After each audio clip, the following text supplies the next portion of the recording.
Thomas and Frederick.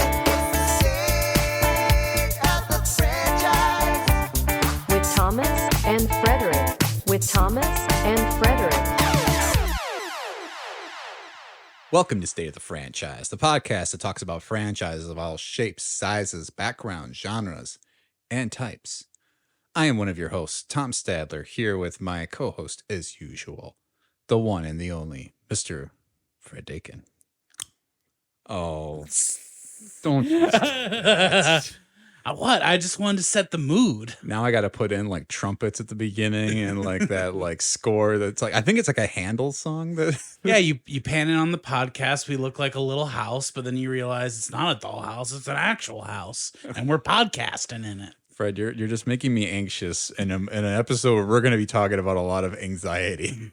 Yeah, we're going to talk about anxiety today. Talk about anxiety. We're going to talk about grief more than anything else. But we're going to talk also about world-class filmmaking. Indeed. Yeah, it's a definite transition episode following our no longer Scream of the franchise. This is kind of the echo of the Scream of the franchise. It is, definitely. Or Frankenchise. Look at that. I was yelling at you about it, and now I didn't even get it right. It's a hard one because it's so complex and well done. You know, it's hard to get right. It's like a souffle.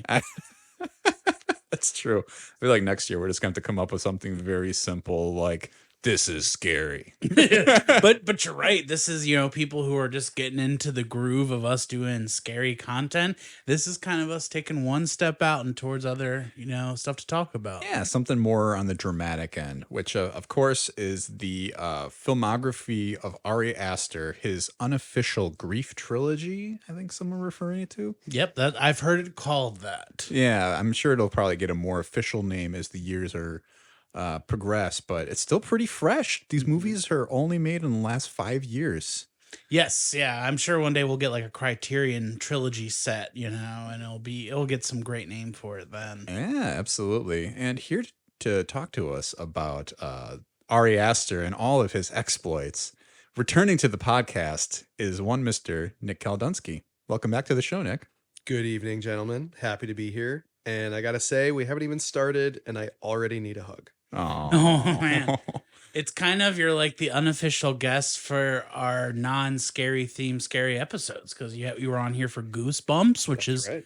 kind of like, the training wheels, the starter kit for an Ari Aster movie. Yeah, a bit. Although this almost falls more in, and we talked a little bit about Mike Flanagan's series, which I think are also quite scary. I don't know. Have you guys watched both of those or all of them? I've only seen the first two Manors and a little bit of the club, the Midnight Club. Oh, I have okay. only watched the first episode of The Fall of the House of Usher. Just been busy. Yeah. I don't know. You didn't catch any of those, Nick? I have not started. I have Fall of the House of Usher pegged, but gotta jump in. There was just like no time, I felt like, this past October. Yeah, I feel like a show, Fall of the House of Usher, I can watch year round. I can't watch Friday the 13th year round. I got to get in like my Jason and my Freddy's during Halloween and it's funny, like we started watching the Goosebumps show, but to bring that up, we were liking it. I haven't gone back since Halloween because I'm just not in the mood right now. Oh, but it's trying to wrap up so well. I know.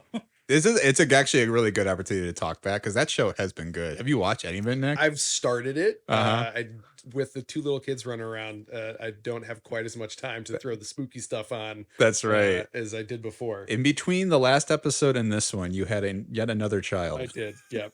Yeah, I mean, we should have, as professional podcasters, we should have gone back, listened to that episode to see what our coulda, woulda, shouldas would have been for Goosebumps, because I wonder if because I feel like we want a new show or new something that has more of the veins. We talked about the show that's out now. Oh, we did? We did, because I think when we started going through the coulda, woulda, shoulda, we were like, oh, wait a minute. There's something announced. It doesn't look legit. It might have Justin Long. Sure shit. It's out. It has him in it. He's pretty good. Oh, yeah. Yeah. I mean, he's definitely channeling the barbarian energy in that, which, well, that's a movie we'll talk about at another time, too. Zach Cregger's got to have a trilogy of movies. Yeah. Get into it. It's kind of like a little theme. But one of the fun things about Ari Aster, I feel like, is I've seen all of his movies in theaters, Fred. By yourself? By myself with Nick. What? That's right. Yeah. That's right. And Nick, I guess, what are some of your memories of those experiences now that we're about to dive into talking about all three of these movies together? My experiences with Ari Aster's Grief trilogy in theater. I think the best way that I can sum it up, and this is kind of just how I've been revisiting these movies recently, is it's worse than you think, and it doesn't get better. So it's these are not popcorn slasher flicks, right? No. Like sometimes I want something a little lighthearted, or I'm a fan of horror movies of all kinds. These are a little heavy. These are a little deeper. There's some recurring themes throughout them, but all three will leave you deeply disturbed for very different reasons. Oh, yeah. I thoroughly enjoy them, which is kind of weird to say, but at the same time, they can be a bit of a challenge. So revisiting them was a treat. Watching them in theaters was a great time, particularly because of the cinematography and the score for all three of these, I think, is almost a character in and of itself. Yeah. So getting that, like the way that Ari Aster intended, I think was probably the best introduction that I could have gotten. Yeah. These movies play supremely better in theaters. And I know that's true for most movies, but I feel these really play well in theaters. Oh, yeah, absolutely. And I think for a first experience, too, to see it in theaters is something that it will leave an impact on you. It did leave an impact on me, especially seeing Hereditary in theaters. And while I get to talk a little bit about Midsommar and Beau Is Afraid, there was just something so unnerving about watching Hereditary, and just like I felt physically uncomfortable watching that movie. It's funny you say that, because that feeling on second and third watches, not in theaters, there are a lot of things that I picked up that I didn't see the first time, because the first time I think I was just physically trying to keep pace with the movie because I was so like uncomfortable that there were just things that I missed that I just either didn't register or didn't pick up on, just because I was in fight or flight mode, watching the movie. Well, and I think part of the first experience with either of these movies is you're trying to understand where it's about to go. And then when you kind of see the curtain get pulled back at the end and see what the whole picture looks like, which is ironically kind of his whole shtick. He loves to show you little hints of what you're about to see at the beginning of the movie, and then only for the end to be like, yeah, the mural at the beginning kind of shows you exactly all the beats we're going to hit throughout the film. Right. And it's like, and I think that's something that it makes every one of these a movie you want to revisit, because you want to see how he weaves you through this, and then you could really sit back and enjoy the artistry of what he's put together. And funny story about that is, actually we'll dive into more of it as we get to each movie, but to your point about the mural, in Midsommar, actually at the beginning of every single movie, well, the three, feature films, all of them have deep foreshadowing on how the end of the movie is going to pan out. Yeah. So it kind of goes back to that whole theme of like, not being able to have any control, or your predestination of fate. Yeah. As kind of bad as it may be in the cases of these characters, but that was something fun to pick up on. Absolutely. Fred, you saw all these in theaters, is that right? Yeah, I've seen all three of these in theaters. I would say with Ari Aster, he's in this new Mount Rushmore for me. And there's only 3 spots. There's a spot for another filmmaker. I don't know who that's going to be, but there's these 3 guys who I love now who are making films, and it's Ari Aster, Robert Eggers, and Jordan Peele, who all kind of came on the scene the same time and are doing horror, but also doing more than horror with like all of their films. Like, if you, maybe more so Jordan Peele, but like if you ask them, well, even Jordan Peele with Get Out doesn't call that a horror. He calls that a political thriller or social thriller. That's the word. Right. But all these filmmakers would probably scoff at the idea of calling any of their films horror films, which is interesting to talk about. Well, yeah, and I think because it's kind of a way of the reinventing the horror genre in a way, right? And I think you talk about two directors too who have a completely different way they want to approach a horror movie, right? Jordan Peele obviously is very much putting social commentary within that, whereas Robert Eggers is very much kind of revisiting like this feeling of being in a period piece and like, and so you have Ari Aster who's very much like wants to focus on the family drama or like the feelings of emotions and how you feel when you are scared and like what real like horror is to somebody else. It's like it's not watching necessarily Freddy Krueger cut somebody up. Mhm. It's oh my god, this person lost somebody who has been such an integral part of their life and watching them try to put the pieces back together and sometimes they can't. Yeah, and I think one thing that makes them so successful is because of the subversion of the family values. You know, the all three of them have elements of, you know, in many horror films, your family or your closest friend is your support. It's what gets you through the movie. It's what how Mhm. you survive at the end. And all of these movies in different ways subvert the very things that the family is supposed to be building your support or Mhm. be your lifeline, and it's turning into the thing that does you in Yeah. at the end. And I think, you know, calling it we've called it the grief trilogy. I've heard it called a couple other things, but I think in general the recurring themes of family dysfunction, the misuse or advantageous use of comfort within a family or the Mhm. lack thereof is a major part of all of these films. Yeah. And of course, what we are talking about today with Ari Aster is his three feature length films to date. It is Hereditary, which came out in 2018. It is Midsommar, which came out in 2019. It is Beau Is Afraid, which came out this year, right? 2023? Or Yes. was it last Wasn't it around the time Renfield came out? year? Because I was Yeah, really it was pulling for our group 2023. theater to all go Yeah, everybody- see that. And no one, everyone was like, no. Pretty sure it was early 23. Mhm. Yeah, it is 2023, of course. I was like, had a question. I'm like, it wasn't a year ago. No way.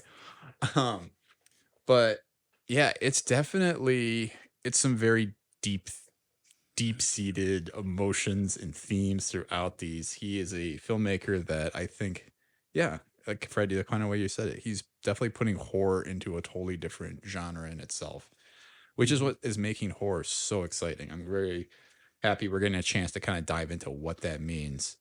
But I guess one of the things though I wanted to first kind of get throughout this episode is why have his movies resonated more than a lot of the other people who've been making horror recently? Like why is his movies kind of rose to the surface versus somebody else who, like I would say, like maybe a Robert Eggers, you know, when we watch The Witch, which was a very good movie. Like again, maybe right on the cusp of being a horror movie. And it was good, but there's something about the way Hereditary did it that felt different, right? So I don't know. What do you guys think? I think a big part of it has to do with just it's so well rounded. Like Hereditary, it's deeply unnerving. And Ari Aster has shown that he is a master at developing tension Mm-hmm. and anxiety. And I think just the fact that all throughout the film, be it music, be it script, be it cinematography, the actual act of the shot, everything is building to this tension pop moment. And every aspect of the film works. There's really nothing in any of these movies where you're like, I didn't really like that, or that didn't really fit with the broader movie. Like Mm-hmm. within the universe that of the logic that he's building, it works. Um, and I think something one of the reasons why a lot of people are resonating with these films, or maybe resonate's not the right word, but like they're appreciating the auteur in his environment, is it it's transcending horror, it's bringing in these other themes, it's applying family drama through a horror lens to, you know, because sometimes bad things happen and there is no happy ending, which is another theme of his movies. None of them have happy endings. No. And I would argue Florence Pugh maybe has a somewhat we can talk about that. I disagree, but I think people are connecting with it because it's elevating horror, and I think that's something that has been missing for. I mean, what's the first thing that when you see a good horror movie, one of the first things that anybody compares it to is The Exorcist. Mm-hmm. Well, that's what, the 70s? Yeah. Can we start comparing modern horror to recent elevated horror where you don't have to go back 40 years, 50 years to compare it to a Mount Rushmore movie? Mm-hmm. And I think we're finally getting some of that. Yeah, The Exorcist, directed by William Friedkin, Yes. who you can hear us talk about on another episode. In fact, 2 recent episodes, because we also talked about him on the Halloween sequel episode. But it's definitely, I think, something you just said, Nick, is a big case for Ari Aster right now. And I'm curious what your thoughts are too, Fred. But going back to a movie like Barbarian, I think a lot of the people were like, oh, this is kind of like the new Malignant or the new Hereditary. And I was like, so we're already going back to 2018 and it's marking it as like, this is where horror shifted and we're starting to do a different kind of horror movie. I don't know. How do you feel about that? I do think that his films really, I mean, the content of them, I'm going to just put that aside and talk about just like the framing of the shots and the use of music. Mm-hmm. The filmmaker he reminds me the most of is definitely Stanley Kubrick, with the way his shot positioning, the way scenes can be abstract, but also feel like real. And I don't want to, because I know we're going to hit all these movies, but the scene that feels the most Kubrickian to me, other than just his framing, is in Beau Is Afraid. After Joaquin Phoenix has sex with Parker Posey and her body is moved away, to me just looks like a shot out of like Clockwork Orange or something. Oh, yeah. I just feel he is bringing like artisanship to horror films, not just on the content of what we've been talking about, the family dynamic, but also like he shoots the shit out of these movies. He does. I think that was not even the sequence I was going to point out, but we'll talk a little bit more about. Beau Is Afraid feels like a fever dream for about 80% of the movie. Definitely. Yeah. And it's definitely just something that he's really kind of put a stamp on it. And it's somebody who clearly has a passion for movies. And I think it's better to understand Ari Aster by going back to where he got started. Ari Aster was born on July 15th, 1986. 1986? Fuck this guy. I was born in 1990, so I can still live my life and feel fine. That hurts my heart. I wrote it down and I even was like, didn't resonate with me. I'm like, this man's the same age as I am. Well, don't Google how young Paul Thomas Anderson was when he made Boogie Nights. Is he like 27? Yeah. Makes you feel good. Makes you feel real good. There's just that moment where you look at somebody's age and you're like, I've got things ahead of me. I can accomplish a lot. This man made 3 pretty well acclaimed movies and he's not even 40. Yeah, this is a guy who Martin Scorsese uses for influence on his new movies. Like, he was like, I'm really pulling from Ari Aster in this next one. Oh my God. It's like that type of statement. You're just like, oh, okay, I see. Because Jordan Peele is how old now? I'm looking him up too. He's 44. Right. He's been around 40s. for a while because he was on the not Saturday Night Live, but the other one. Matt right? TV. Yeah, Matt. You know, he's been kicking around for a while. Yeah, but wow. So Ari Aster, 37 years old. Jeez. 37. I mean, yeah, that's young. So, new idea for the podcast. Fuck Ari Aster. Is that where we're going? Forget this guy. Is that what we're going with? Yeah. That's the takeaway. You know what? I'm not even gonna go through the rest of it now. No, so he was born in 1986. God, young strapping lad here is an American filmmaker. I'm still composing myself. Hereditary is like almost 10 years ago. Yeah. Right.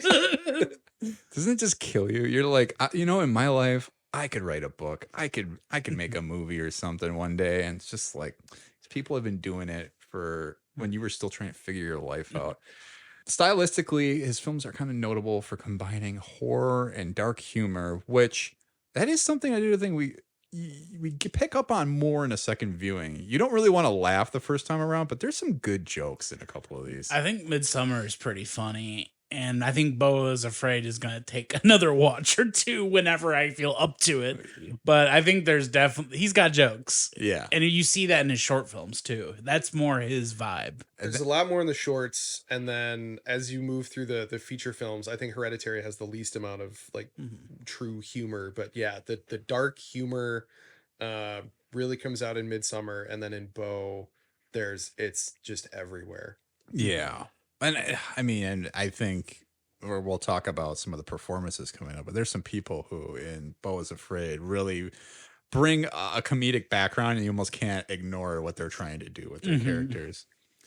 So basically, he embarked on a career in the film industry while he was a student at the American Film Institute. He wrote and directed 2 short horror films that were deemed very revolutionary for the time they were made. It was The Strange Thing About the Johnsons Munchausen, and Munchausen. Mm-hmm. which is sorry, Go ahead. No. I was just gonna say Munchausen, which I know Munchausen by proxy is the idea of like making your like child sick so they are attached to you, which Beau Is Afraid, I feel that DNA is there. And also I was just gonna say Hereditary, a movie that reminds me a lot of, and I'm not talking quality wise, just content wise, is The Sixth Sense, which also has a Munchausen by proxy plot line in it. Yeah. Oh, really? Interesting. Because yeah, man, that is a very repetitive theme. Yeah, and something that's very prevalent in that. And just like the optics and the metaphor around that sort of sickness just feels ingrained in all his movies. The person you love is making you sick, but being nurturing. It goes back to the subversion and the deviation of family values. Yeah. Right? Like in Munchausen, it's the mom. We don't have to go too far into it, but basically the mom is poisoning her kid because the kid is about to go off to college and she doesn't want to lose him or be alone. So she's poisoning him to make him sick so he can't leave. And then you have to deal with the ramifications of that as a parent. So it flows into the overarching theme of like, what if your family sucks? yeah, and I mean, look, the through line throughout a lot of these movies too. I think we see it less in Midsommar, but it sounds like kind of came around here. Ari Aster clearly did not have a healthy relationship with his mother.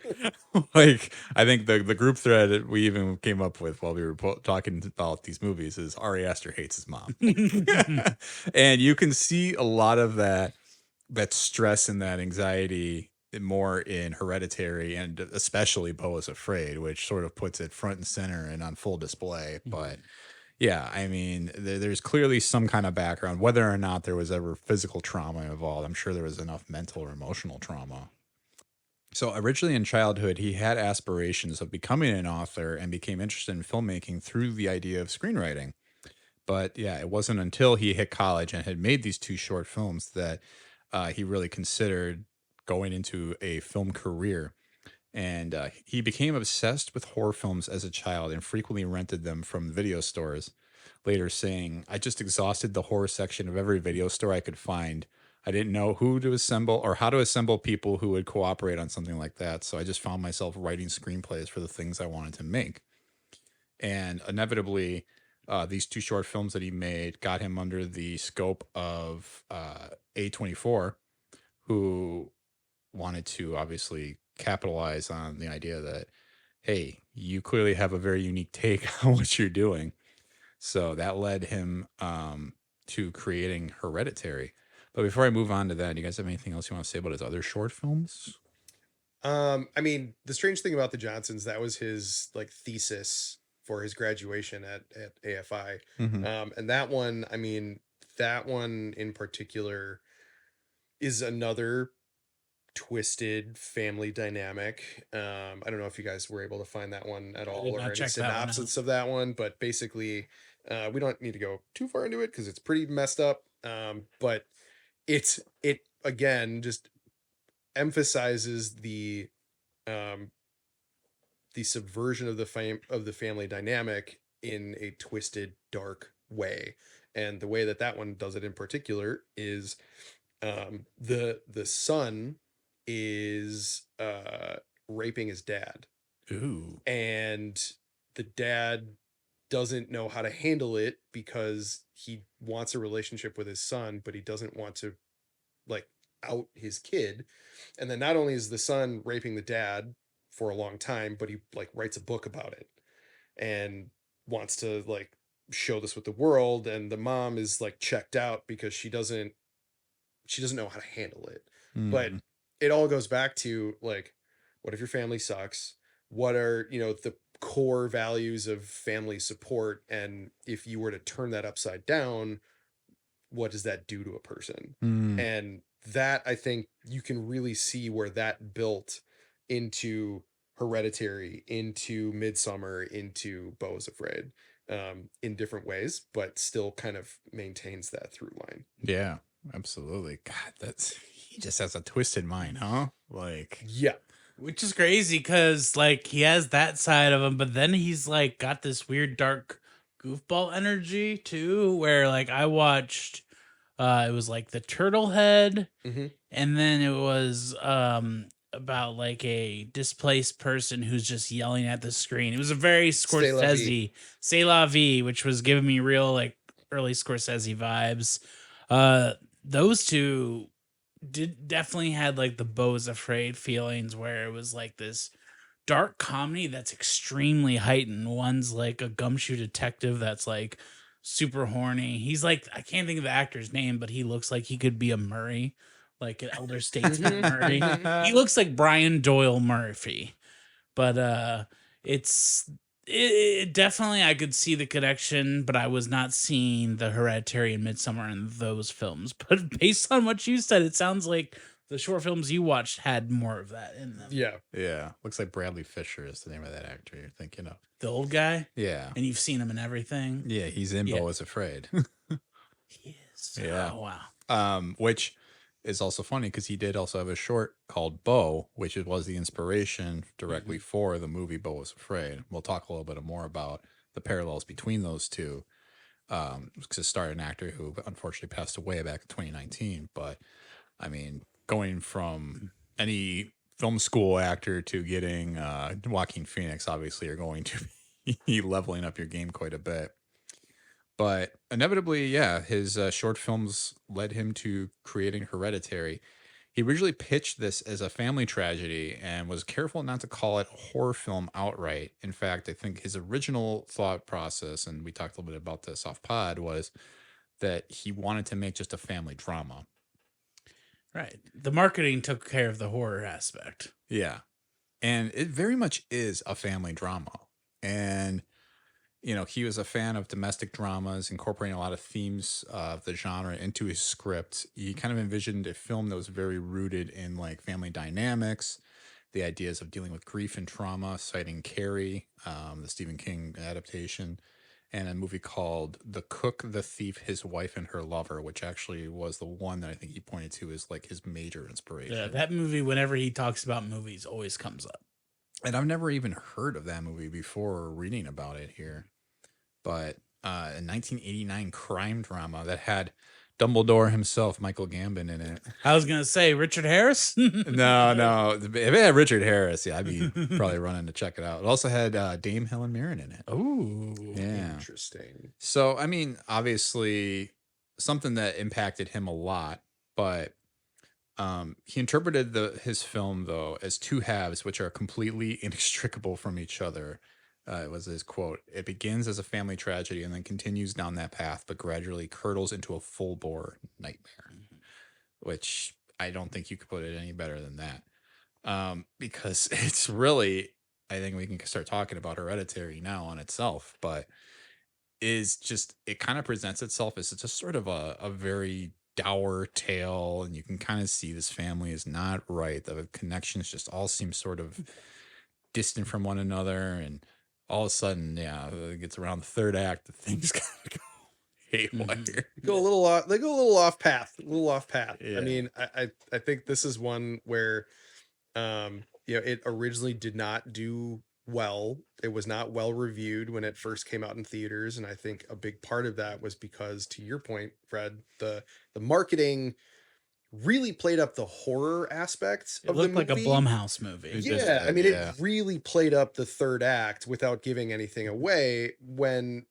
you watch the movie, like the full 2/3 of it are, there really isn't any like supernatural thing happening yet. It's a lot of slow build, but there's just this overwhelming sense of dread and like anxiety and tension that he builds from literally the first shot. And Yeah. when you guys were talking about some of the blocking and the cinematography, literally the sequence that I first thought of was the opening shot in Hereditary, because they do the zoom in, they're going through Annie's workshop, and showing all the miniature models and everything, but every single shot in that entire sequence is either slightly off kilter, so it's tilted, which distorts your vision, or the subject of the shot is not perfectly centered, so it's off to one side or off to a corner or anything like that. And there's literally nothing happening. There's no one in the room. It's empty. You're just being panned through with the camera, but it's so unsettling just because of the way that it's shot. And from like literally moment one after the opening credits rolled, you're like, I'm in trouble. This is gonna be a ride. And it is. It really sets the tone right off the bat. Yeah. Yeah, like the initial trailers, I think you made a good point. The whole second third of the movie, which is the movie, I feel, is not shown in the trailers. It was very much, this is a creepy, disturbed girl movie. Mhm. That Yeah, was what the yeah. trailer made it look like, with the feels of the third act. Like, Yeah. that's what we're gonna get.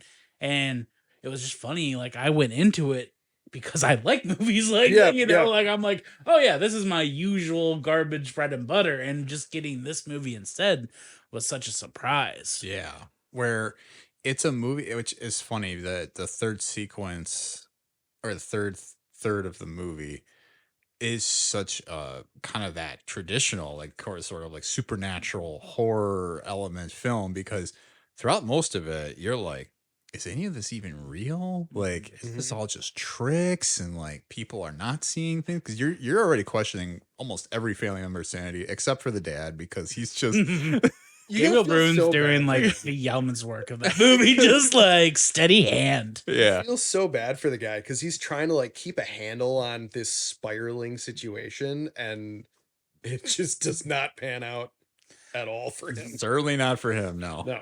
I just definitely felt bad he didn't get anything real juicy to do, because he's the kind of actor you can give something juicy to, Yeah. Like, Well, I mean, yeah, you look back at him in The Usual Suspects, and it's like you're convinced for a while he's Kaiser Soze. Like you're like, Yeah. this is who this guy is, and then only for everything to get flipped around, and you don't have to get onto all the usual suspects. There's a lot of icky people involved in that movie, but Icky People, the movie. yeah, really. Well, we could just talk about End of Days, where he plays the devil. Yeah. That's true. Yeah.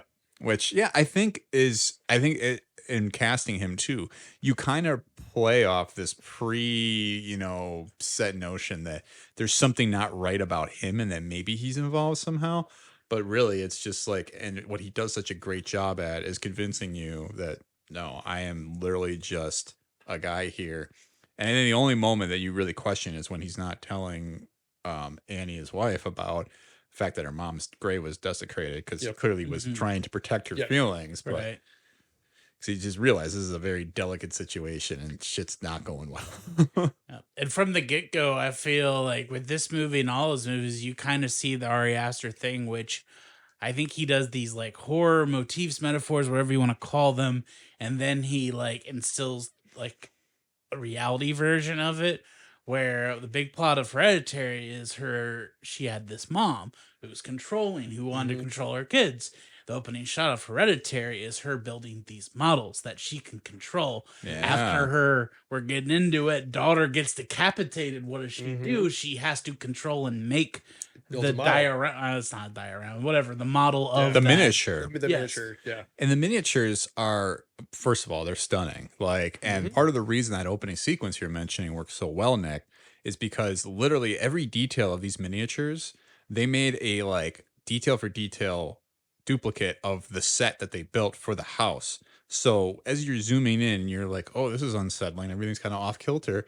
Suddenly somebody walks in the room of what you assume is a dollhouse. And you're like, how the hell did they do that? And that's when I knew we were cooking. I remember being in the theater, seeing that, being like, hell yes. Yeah. And I mean, you think it's a magic eye trick, but no, it was just very clever cutting. And he is such a director that is not afraid to use stillness to instill like tension in a moment.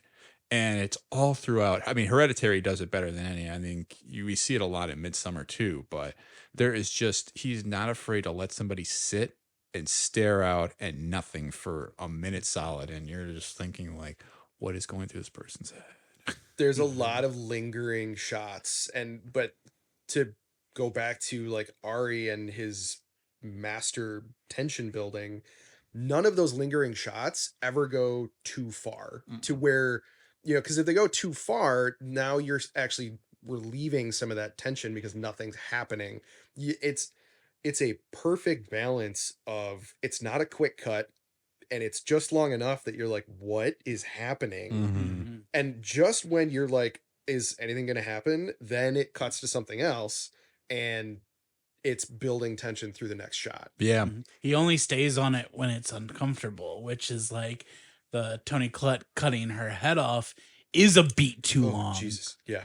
Like it stays longer than you want it to. That's when he stretches it out. There's like a scene in Beau Is Afraid when the naked guy stabs him a bunch of times.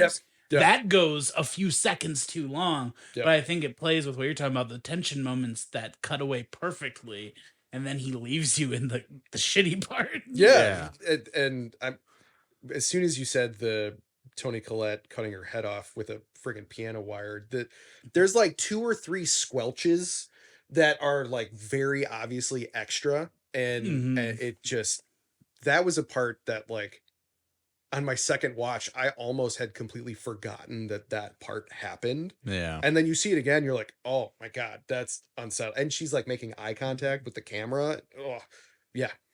And he's doing the thing that people do later with films. Like the scene I think about is in Once Upon a Time in Hollywood, the scene where Brad Pitt goes to the Spalding Ranch. And that scene is like a horror tension scene. I feel Ari Aster with his first film was like, oh, if I were to do horror, it'd be fantastic and be like this and be pitch perfect. That's not really what I'm interested in. But if I was going to do it, it'd be perfect like this. Yeah. And that's like the last 20, 30 minutes of Hereditary. And that made me think of this, like people who ask like Tarantino to do horror movies. Like, oh, I could do that and I could do it perfectly. Here's an example, but that's not what I want to do. Yeah, no, exactly. And it's just, and I think it's the great trick that he's even playing this entire movie is like almost like just imbuing like little horror elements throughout without even letting you really know that it's kind of a horror movie until really it turns into a full bore horror movie. And I think to kind of summarize, what the way that this story goes, because we start, you said we're talking about like it's Toni Collette's character, like she's at the funeral for her mother, giving the dissertation, or not the dissertation, the service eulogy. Thank you. And and then as they get back, you can tell that there's something not right with this family, and mostly with the daughter. And Fred already kind of dived into this because the daughter just seems like she's something it's just not right with her. She's very quiet. She's very disassociated from reality. And loves tree houses, building little dolls, cutting heads off birds. Yeah. And I mean, she's the typical creepy little girl. And one of the things that the trailer did well, you were like, oh, the trailer really made it look good. It made it look like she was going to be in this whole movie. Right. Until, we hit a scene where she goes to a party with her brother who, she got tailed along or got forced to tag along because he's like, you got to go do it. You got to go socialize. And lo and behold, has like an allergic reaction to a nuts that we established earlier in the movie. She's allergic to. Brother's driving home high and she's trying to gasp for air and swerves, hits a pole, knocks her head off. And that is a scene that I wanted to end like immediately. And no, we're going to sit with every single thought that Alex Wolff is having. His character of Peter is just sitting there at the wheel, coming to grasp with what he just did. And oh my God, I just remember in the theater, like my jaw dropped and I think it stayed open for 20 minutes. I was like, I cannot believe this just happened. I can't believe we're just stuck like having to, like, I felt so bad for that character. And the kid that plays Peter, I can't think of his name. Alex Wolff. Yeah. He plays it perfectly because, like, yes, he's high, but at the same time, he's coherent enough to like know what happened. And just the shot of him sitting in the car and the panic on his face, but he's frozen. And the little fleeting like eye movement to the rear view mirror, and he can't even like look because he knows he heard it. Like he knows what happened. He knows she's dead because she's also not gasping for air anymore. Yeah. He knows, and he just can't even bring himself to like have a sustained gaze into the back seat. And then he like drives home and doesn't tell anyone and just goes to bed. Like just the performance of the shutdown of PTSD, it's mind-blowing. It's so good. And we get our first of many of like anguish crying, like, which I feel like Beau, I don't remember Beau has one. That's a long movie, but I feel like he's got that in at least the first two. Just someone like on the ground, fully just like full emotion crying. Yeah. And it's the most upsetting thing with like a score pounding and just First of many decapitations we see in these movies too, which are actually foreshadowed. It's funny you say that because there's one, going back to the score, Ari was doing an interview and he said basically that throughout the entire score there is a sub bass level tone that is almost inaudible, but it causes a physical reaction of like unease as you're hearing it, which is also why it's better in theaters. But that is throughout basically the entire movie of Hereditary, that it comes and goes, but it's the whole time. And they are specifically using the music to like just mess with you. And the whole like cult manipulation, who's doing it, is Annie sleepwalking, is it the cult, like all of that going around and around and around of what is happening to these people until it finally comes out. But it's the pacing is fantastic. It's also very much, I feel, a spiritual sequel to Rosemary's Baby. I feel that's the movie.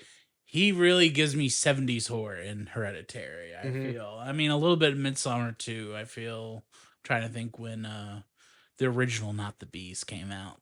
The Christopher Lee. The Wicker Man. The Wicker Man. Like that's definitely the feel of Midsommar, but the first, Hereditary definitely to me feels like Rosemary's Baby, and the ending is a very similar ending, too. I mean, it's definitely got the staple of cult films, and we'll definitely talk about the cult and the real use of like demonology and like like mythic arts from like history in this movie, which I think makes it a little more disturbing. Like that was kind of a rabbit hole I fell down finally after this one. Any sort of movie where they're like, okay, there's this demon called Shagoo and he's the worst. Any movie that does that, I'm like, I'm scared.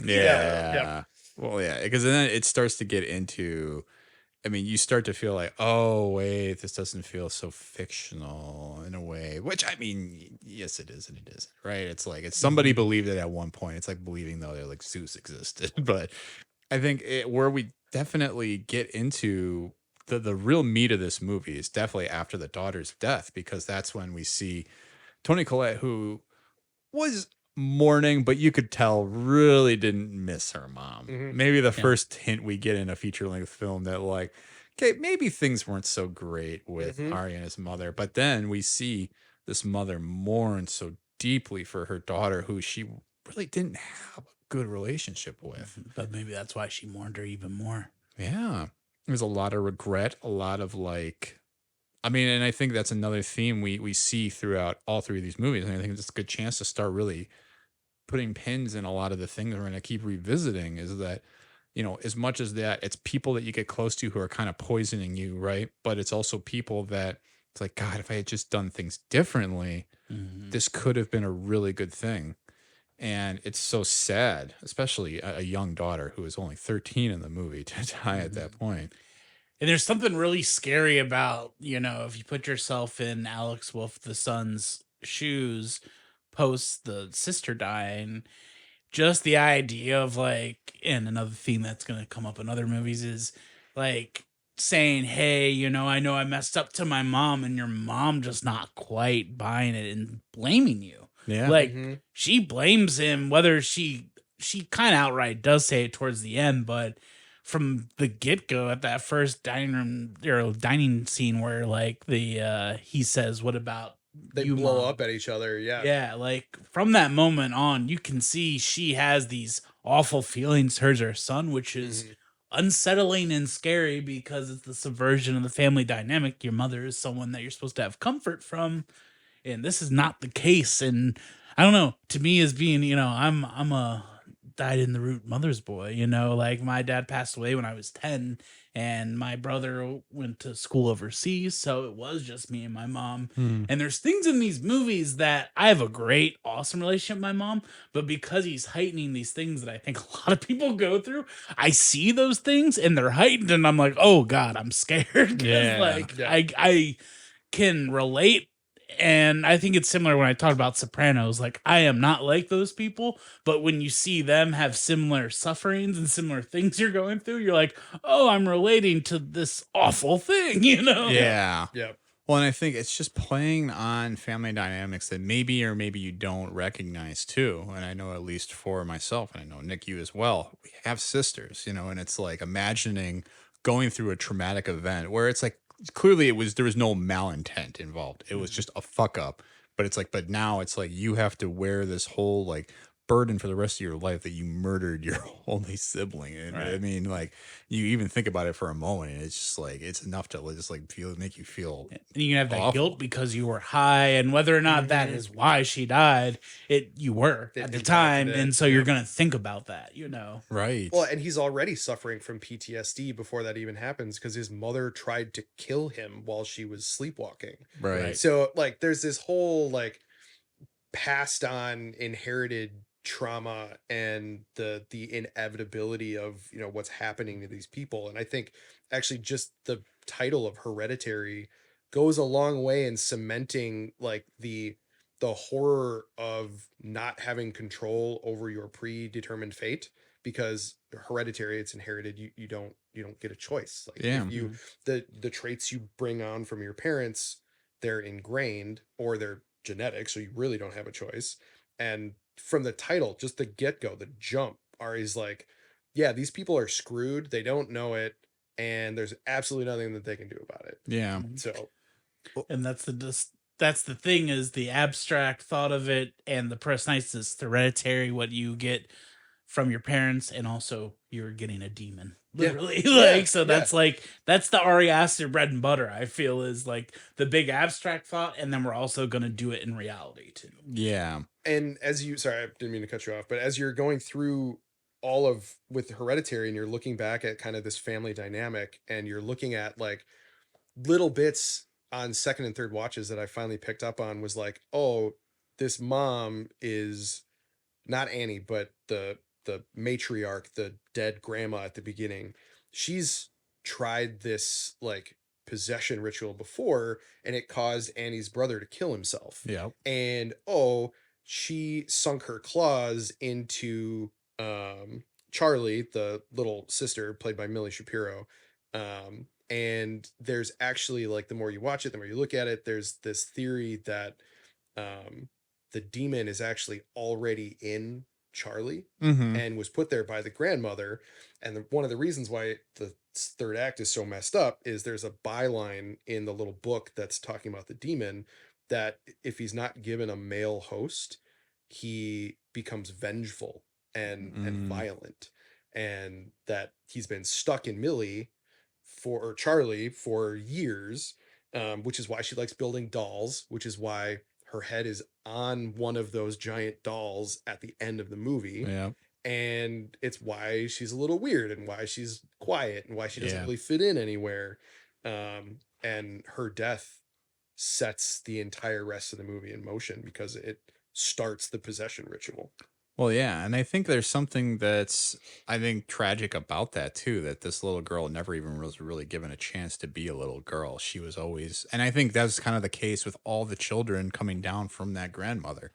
Nobody was ever really themselves. Once Annie's brother died, the mom, like her brother, suddenly it was like, no, you got to have kids. I need you to give me a boy so that they can put this demon in the body. And then obviously she didn't want the grandma to anywhere near him. Rightfully so. Had the instinct of like, you're going to do something terrible to my son. You're not going to get anywhere near him.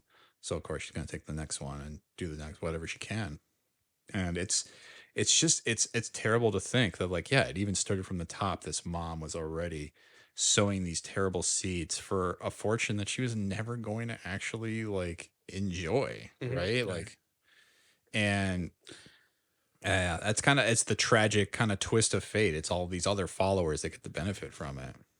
But I don't know. It's kind of crazy just because you think you have a handle on the story and it just keeps twisting and telling you. When Ann Dowd comes in the second act, you're like, and here is somebody who is like, here, I'm a helpful person. I'm a shoulder to cry on. Somebody who looks like the most legitimately like supportive person is actually the person doing the most harm of anybody. Someone you met in a support group. Yeah. Right. And it's like, and he's instilling these feelings of like, you can't even support or you can't even trust the people that you're supposed to be turning to at the time if you can't trust your family. Like, who can you trust? It's like, no, you're doomed. Like you said, like it's kind of written in stone and we're here. It's interesting watching the movie because, you know, the audience knows what Annie knows and their family, and we piece it together along with the family, and the whole movie is structured like this family is the sacrificial lambs. They don't know it and you don't know it until it's inescapable. And there are outside forces controlling everything that they're going through until, you know, this King Paimon is finally released. Yeah. And it's funny you mentioned the beheadings, decapitations, and in the little book where, you know, she's flipping through pages and that's where it introduces this King Paimon as a demon. He's riding, I think it's a camel, but attached to his belt is a strap with 3 heads. And there are 3 decapitations in the movie, and it starts with Charlie, the daughter.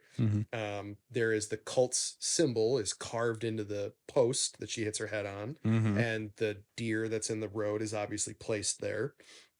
And then eventually they find the body of the grandmother, also decapitated. Yep. And then the final decapitation is Toni Collette, which she does herself while possessed by Paimon. Yeah. So it's that there's a lot that like there is a fine web that Ari Aster is weaving throughout this movie that all pays off in the last, 10 minutes.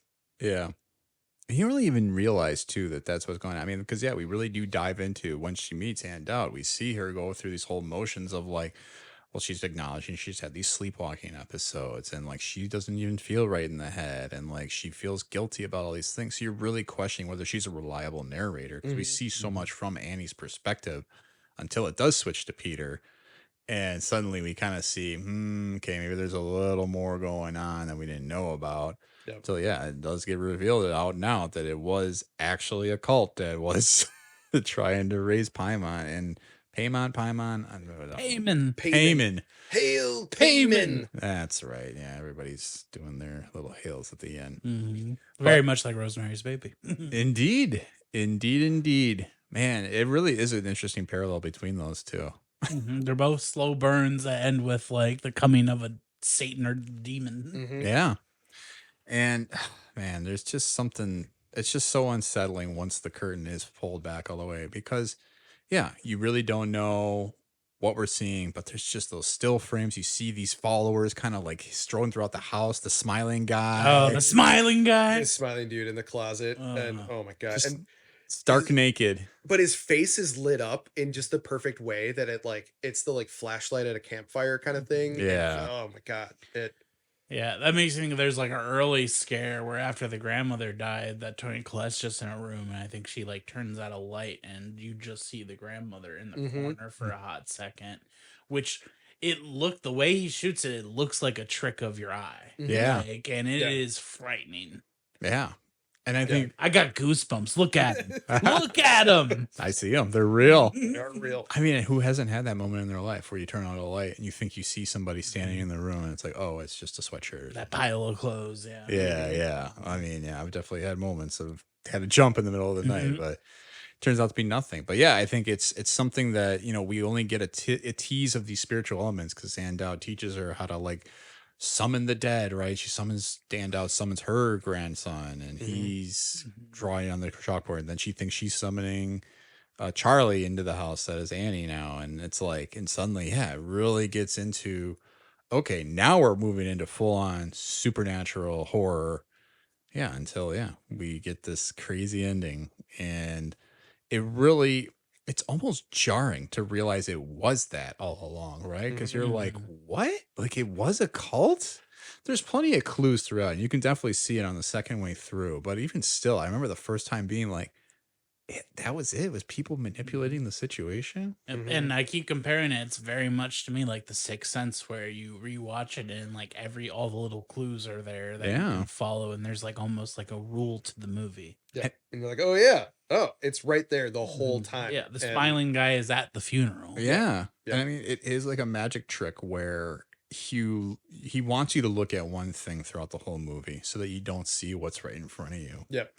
Which is something that we do see in Midsommar. So Hereditary modestly grossed $44 million at the US and Canadian box office, but ultimately made $82 million worldwide. Budget of like 20, I would guess. Budget of $10 million. What? So after that, Mr. Aster was pretty much given a little bit of a blank check, as other podcasts like to call it. Which ones? I mean, you know, we can't say. That's in the name potentially. So, in May 2018, it was announced after the release of Hereditary, or I'm sorry, this was even before that Ari Aster would write and direct the movie Midsommar, with Lars Knudsen serving as producer from Be Real Films, which was a Swedish company, and was producing the film alongside Square Peg with A24 back to distribute. So after Hereditary had been a big critical success and made over $80 million, which is pretty dang good for a $10 million budget, right? Like, I mean, I think you had all the marks you were going to see of like, we're ready to give this guy another go. It was A24's highest grossing film worldwide at that time. So, I mean, they've got a backlog too. Like A24's got a lot of good movies. I mean, A24, I think, is now a prestige name. It's what Miramax was. Oh, yeah. Back in the day. And it's hopefully without the crappy people at the top. So according to Aster, he had been approached by Be Real executive Martin Karlqvist and Patrick Anderson to helm a slasher film set in Sweden, which is an idea he initially rejected as he felt that he had no way into the story. But he ultimately devised a plot in which the two central characters are experiencing relationship tensions verging on a breakup, and wrote the surrounding screenplay around that theme. He described the result as a breakup movie dressed in the clothes of a folk horror film. Aster has mentioned the 1981 film Modern Romance as an inspiration for Midsommar, and called it the Wizard of Oz for perverts. All right. Let that one sink in for a second. He worked with the production designer to develop the film's folklore elements and the traditions of the Harga, while visiting Helsinki, and together they researched some of these like centuries old farms that typically had paintings on the walls, and developed a stylized version for the set for this May Day celebration, or whatever, the Midsummer celebration that was in Sweden and German and English folklore, which is something he really starts to dive into, I think, as well in Beau Is Afraid. Like we start to see some of those same seeds can carry on. He also researched spiritual movements and communities, saying that he particularly drew inspiration from Rudolf Steiner's anthroposophy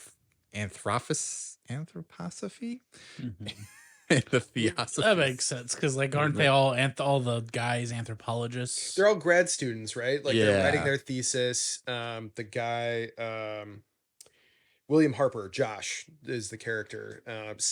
Chidi from The Good Place. Mhm. Oh, yeah. He's, specifically wants to write his thesis on the Harga as an anthropological or, a study of these people. And it all goes wrong. Now, what do you guys think about this movie? This one is interesting to me because where Hereditary was, there's a lot of dark, there's a lot of, very blue tones early on that shift to red tones once the demon is out, and the supernatural in Hereditary, all of that is kind of completely juxtaposed in Midsommar, right? Like it's bright and shiny, it's gorgeous setting, it's outside, it's there's flowers everywhere. There really isn't like a supernatural aspect. Like they're praying to their deity, and there's a spiritual nature to the cult, the Harga, but there's not like a demon pulling the strings. This is just like, it's kind of a backhanded review or allegory for religion in general. It's also plays on the twisted nuclear family, codependence, manipulation via emotional override or support. So it fits his overarching themes.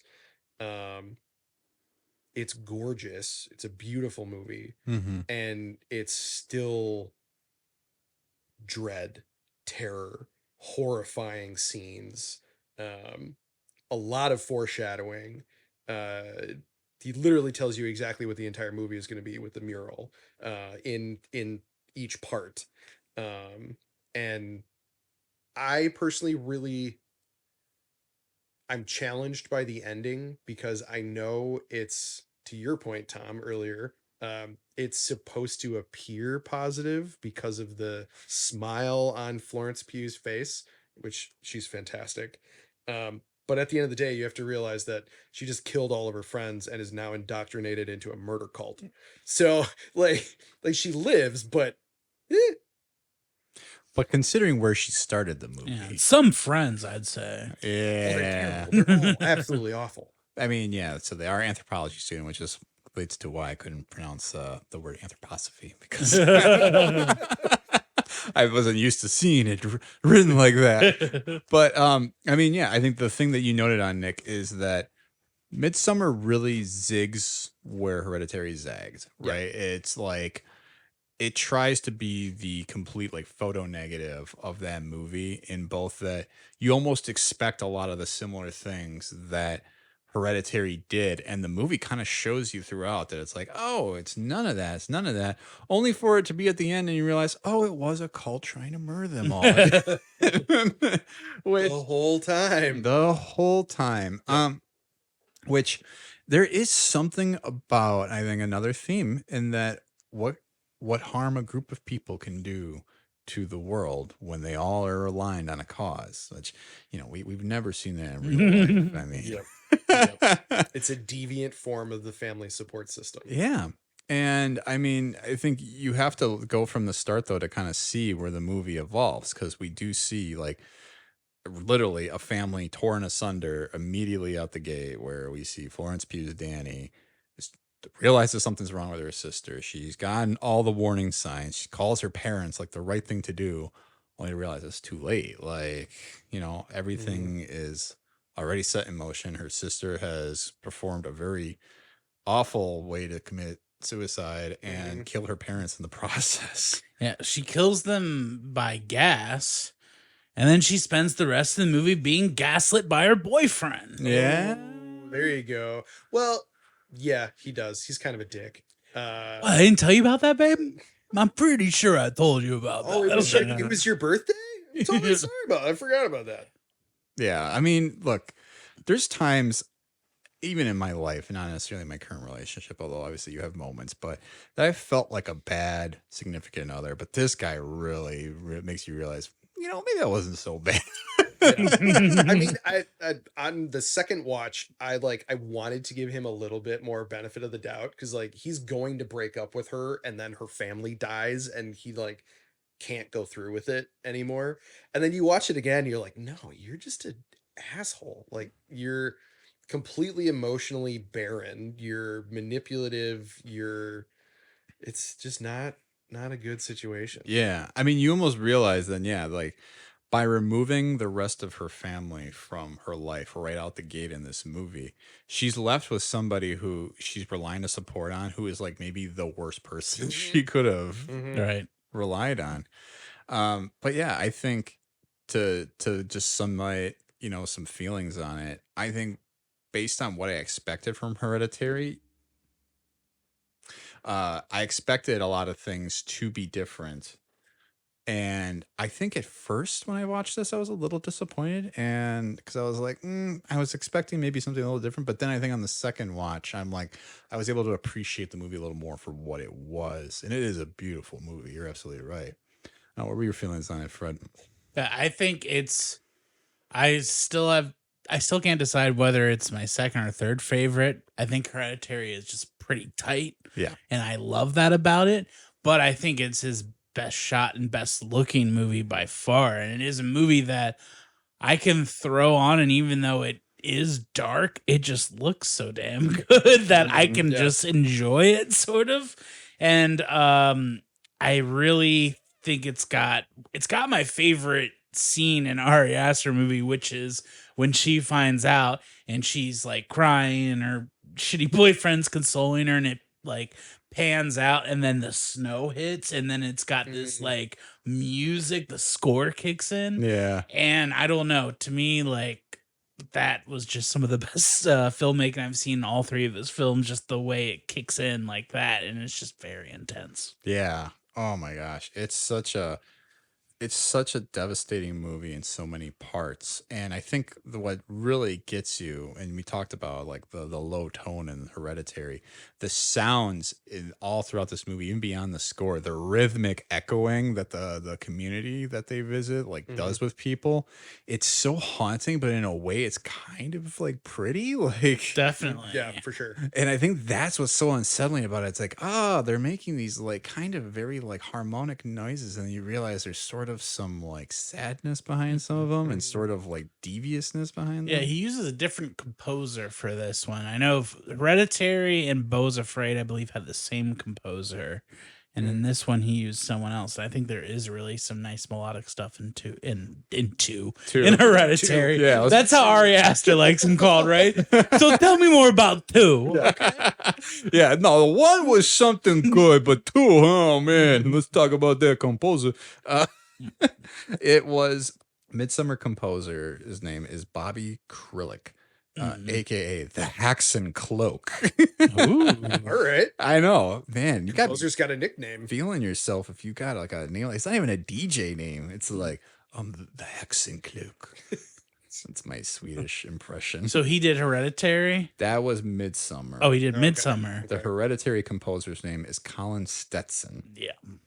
And the Beau Is Afraid composer is also same one as Midsommar. Oh, I had it mixed up. So 2 and 3 have the same The composer. Haxan Cloak was back.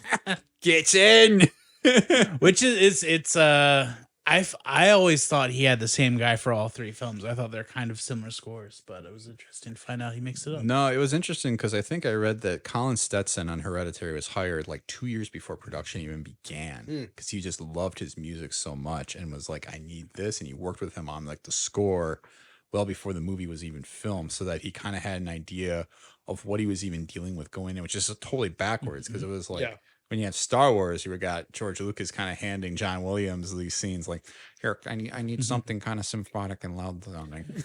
I need a noise that you can't hear that makes you feel sad. It's kind of like the brown note, but for emotions. Yeah. I don't want people shitting in the theater. Yeah. Oh, God. I mean, some people might have shit themselves I at mean- a couple of these things.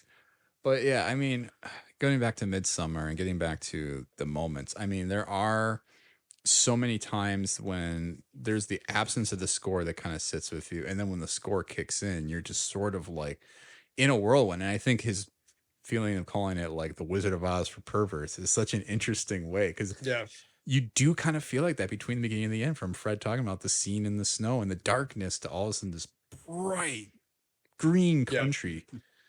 I don't know. And there's drugs. And And there's drugs. And I love the visualizations they use with the like hallucinogenics, how they like seed it in later in the movie. Like if her headdress for flowers are like pulsing at times, and it's just this little effect. Well, and then there's also like there's the image of her sister wearing the mask in the trees as she's being crowned as the May Queen, and then like right before she's wearing the full cloak, she like hallucinates seeing her sister in the crowd of the Harga, and like things like that just stick through. Like and her mom, and her mom, like walks by, it's just sticks through the entire throughway. So there's always that backdrop of like, how much is the LSD? How much is really murder cults? Yeah. But I think what we kind of see throughout, there's not so much of us suspecting spiritual, like, what am I saying? Hijinks. This one. yeah. It's more that you kind of realize something's wrong, but everybody's so gosh darn nice that they talk to. They're like, this person couldn't possibly be a killer. This person couldn't possibly be wanting these things to happen. They're just like, oh, we just dropped them off at the train station. Because I mean, the first devastating thing, I mean, once they get to Sweden, and it's kind of this whole thing where he doesn't tell his bros until she's coming up to the apartment. They're like, hey, I invited her to Sweden, but she's not coming, you guys. Like, she said yes, but she's not coming. Super cool and obnoxiously beautiful Florence Pugh's not going to come. Okay, guys, don't worry. Yeah. And it's interesting that whole scene, like in the apartment where they're all sitting on the couch, going back to the cinematography and the blocking of the shot, it's very separated where they're all on the couch. She's in the chair on the other side, and she's framed in the mirror as by herself, like in the front. And it's very like juxtaposition between there's them and there's Florence Pugh, and there's no cross. And she's the outsider in this group. She's not really welcome, but her dick boyfriend is like bringing her along. Yeah, she's isolated before she goes overseas. Yeah.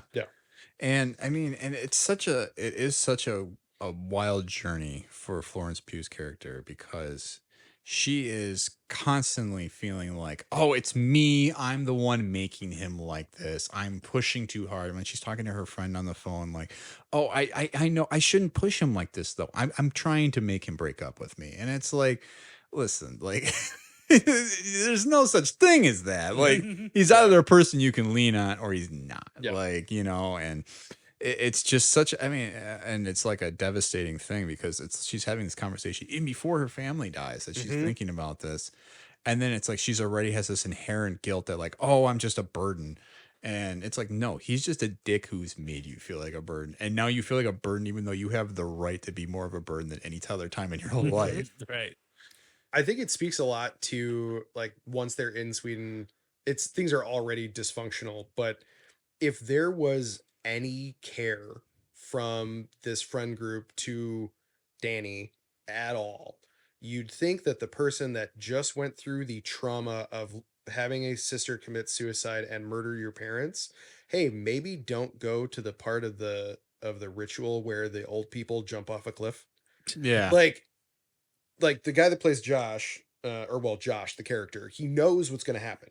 He knows what it is because he's studied the Harga. Right. And he's just standing back there, like, smile on his face, like, watch this, guys. And just instant terror. Right. And you just see her drop.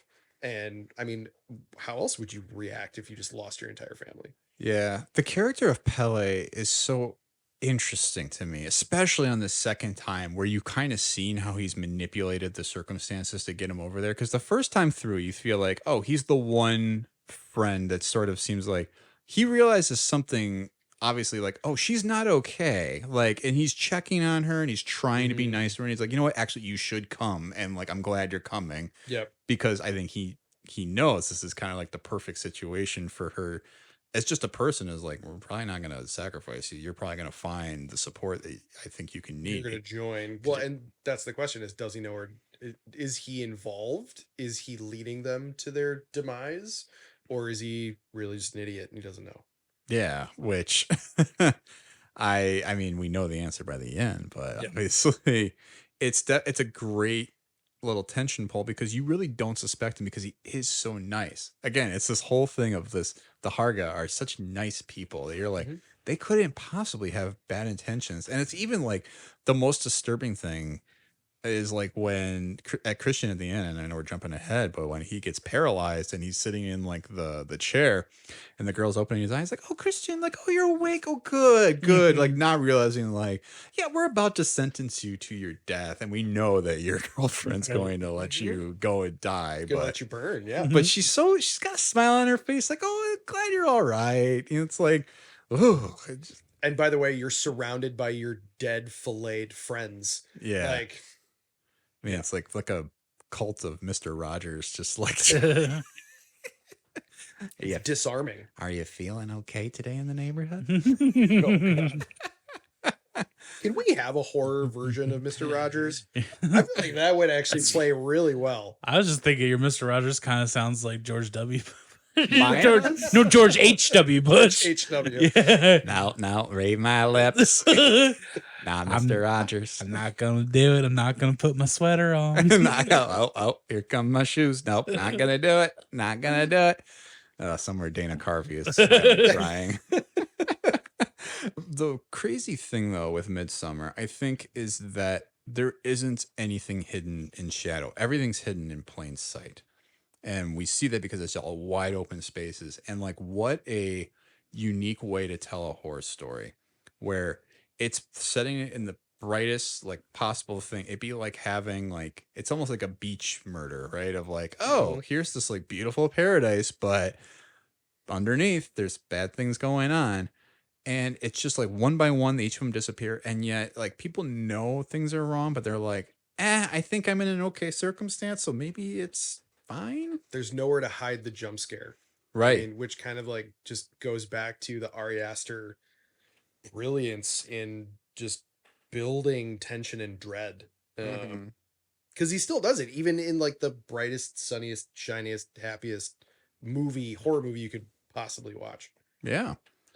I don't know. I think there's something to be said for how he's able to kind of like mislead you, even when we have the other couple. I completely forgot about the other couple that like Pele's brother brought over. Yeah. Did you just like spread your arms like Yeah. I know. I've got the Italian part of me that's like I'm a hand speaker. And so I thought you were imitating the one guy who gets eagle thing that yeah. Oh, and he's still alive. And he's got his like lungs out his back. Oh yeah. Well, I think I was kind of thinking about that. You and I had the same thing. We're like, he did the thing. I thought you guys had a just Leo moment. Yes. I did the thing.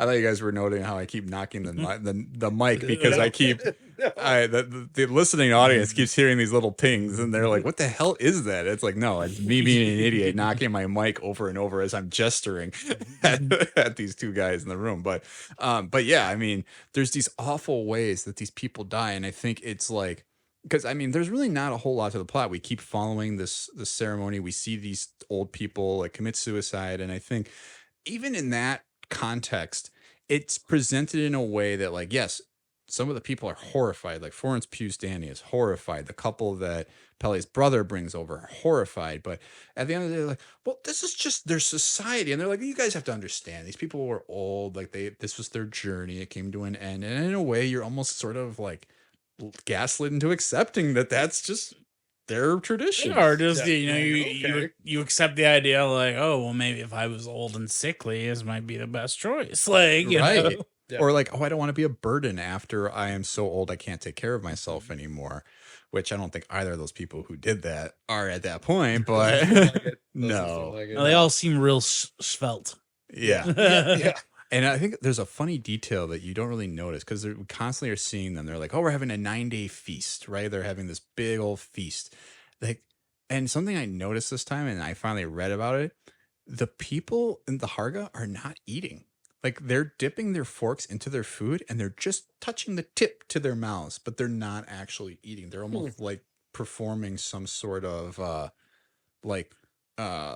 like a hunger strike of sorts. Like a fast. Before. Yeah. And it's like, and when you don't look at it close enough, you don't realize that's what's happening until you kind of get to the end. You're like, oh, the feast is probably after the sacrificial ceremony takes place. And Yep. They order like Domino's after. like, Danny, do you want something? Are you a Hawaiian pizza fan? Yes. It matches your flowers. Yeah. Pineapple? The wings are surprisingly good. The wings coming out the guy's back are like, there is some very horrible tortures, but I think, and we can probably fast forward to the end because I mean, yeah, it's just a continuous cycling of events.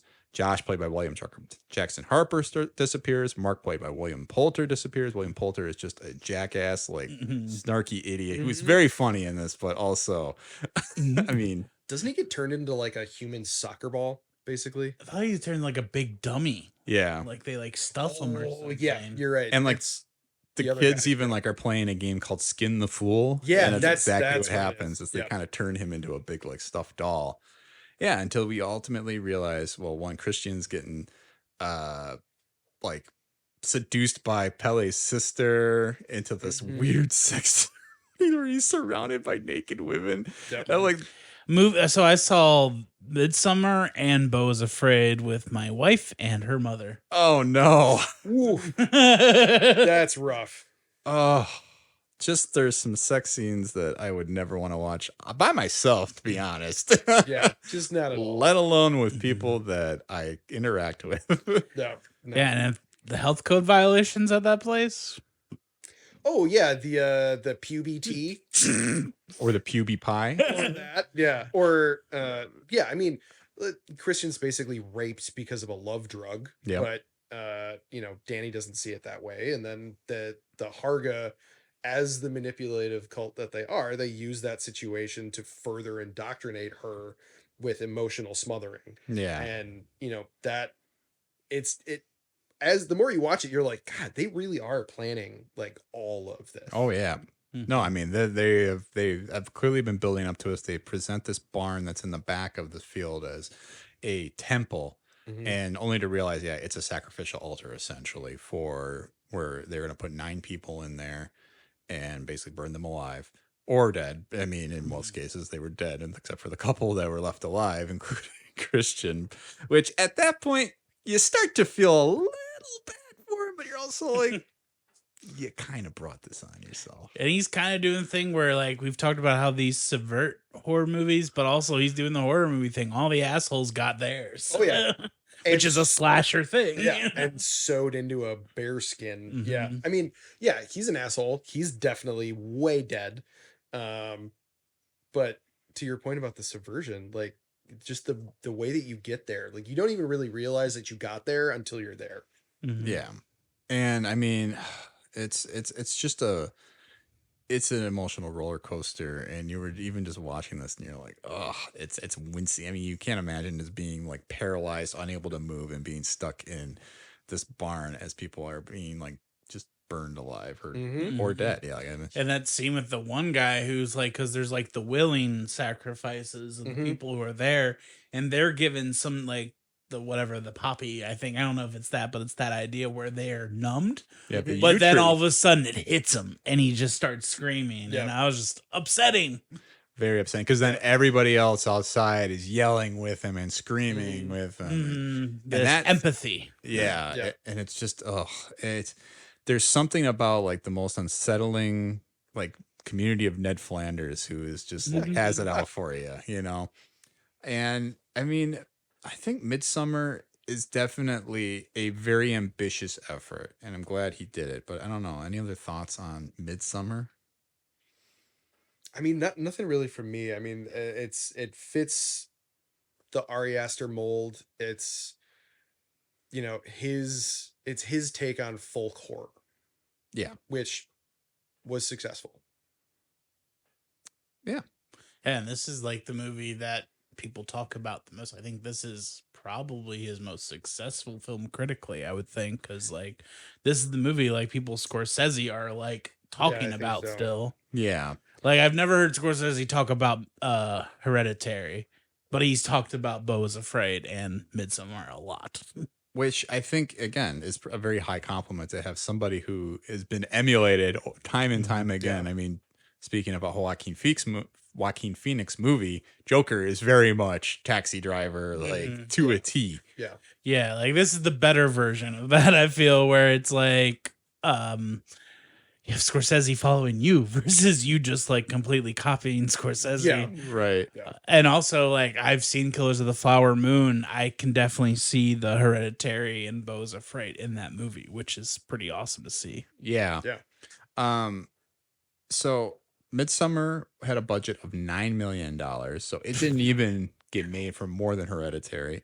Grossed $48 million. So in comparison, not as financially successful, but critically well received. I think some people even consider this his best, Yeah. you know? And I thought that was going to be a take I would come out of it with.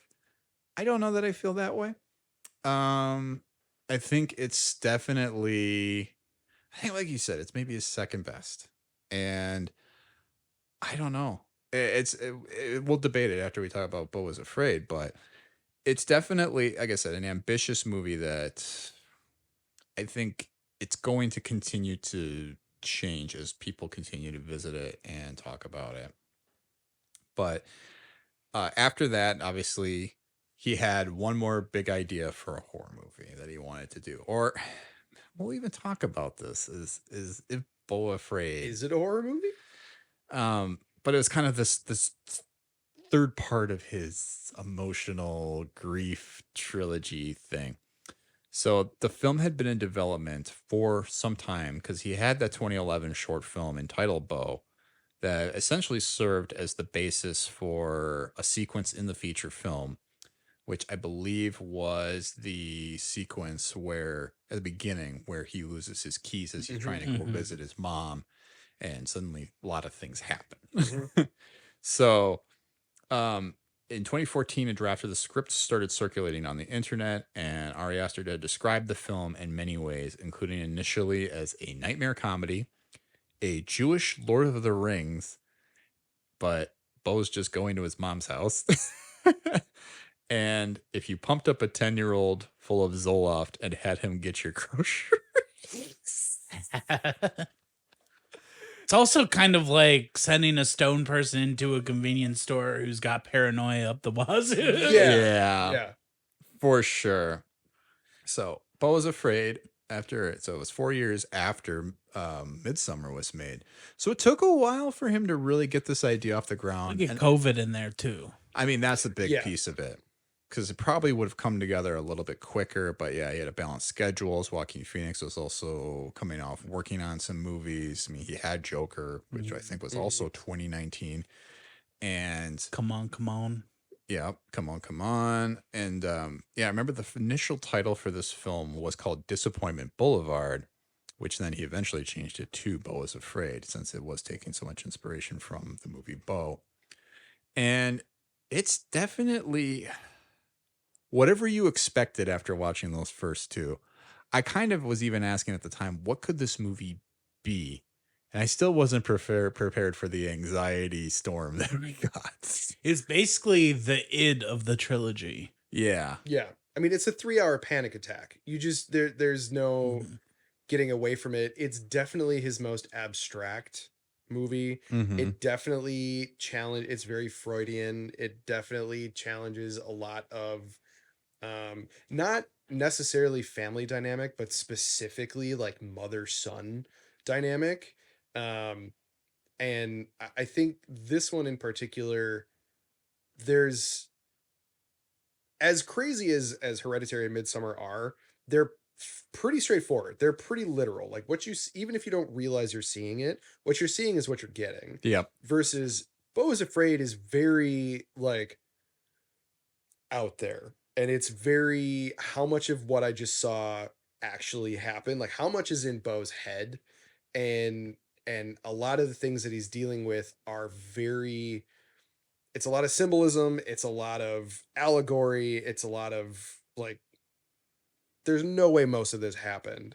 But you kind of get you get there at the end, and then even the ending is very blocked differently from the whole rest of the movie.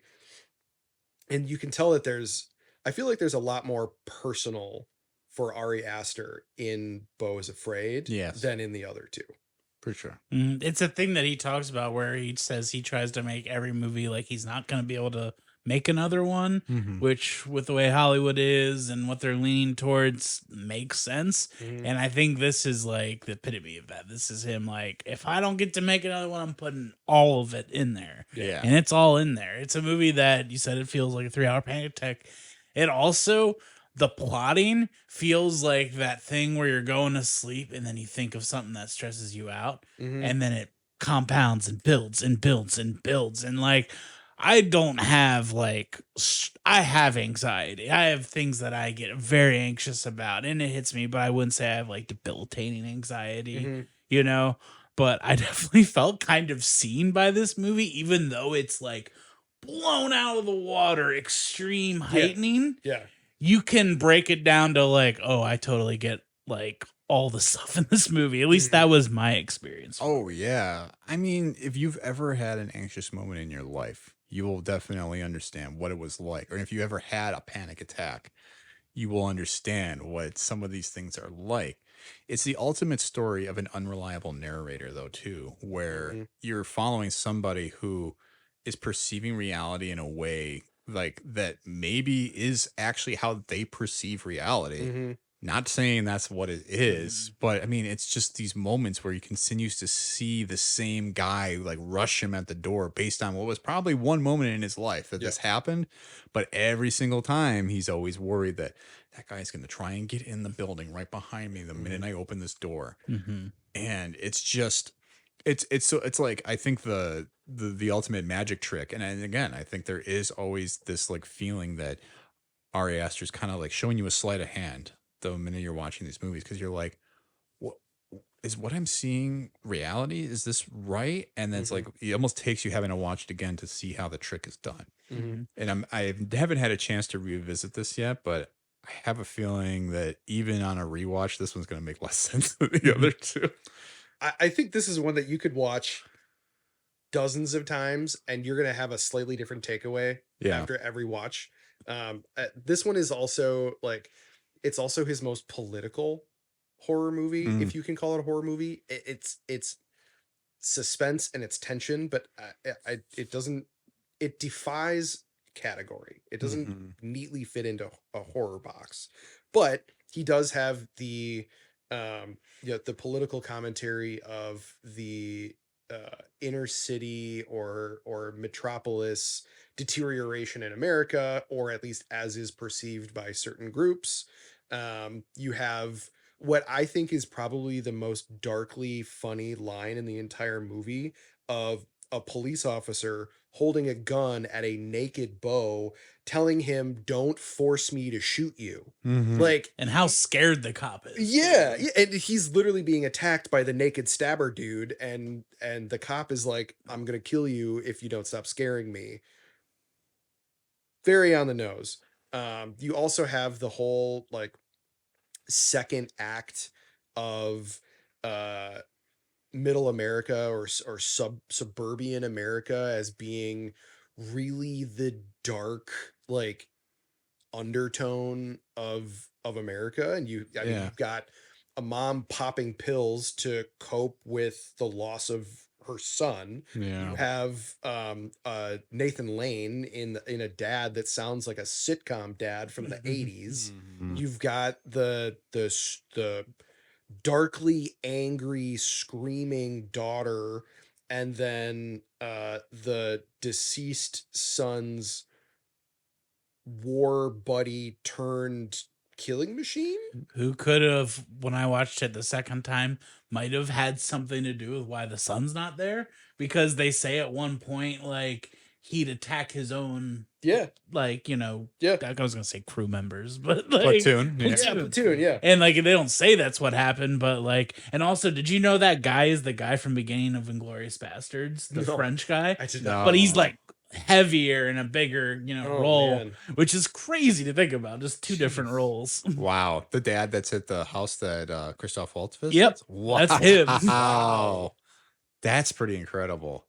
I But- did not know that. I didn't either. That's some cuts. I mean, and this movie has a heck of a cast. I mean, we already mentioned that Parker Posey's in this. We haven't talked a lot about the actors, but I think we're going to kind of get into that in a little bit. Amy Ryan's great. Yeah. Oh man, wonderful. But I think there's just so much throughout this, and I think you calling this a political movie. I mean, yeah, and I think it's politicized even in the idea of like, here is somebody who's been stuck in like arrested development for pretty much their entire life, trying to figure out what they want to do with their life or trying to find any semblance of normalcy, and it's like they're just completely paralyzed in every decision in every moment that they live. Mhm.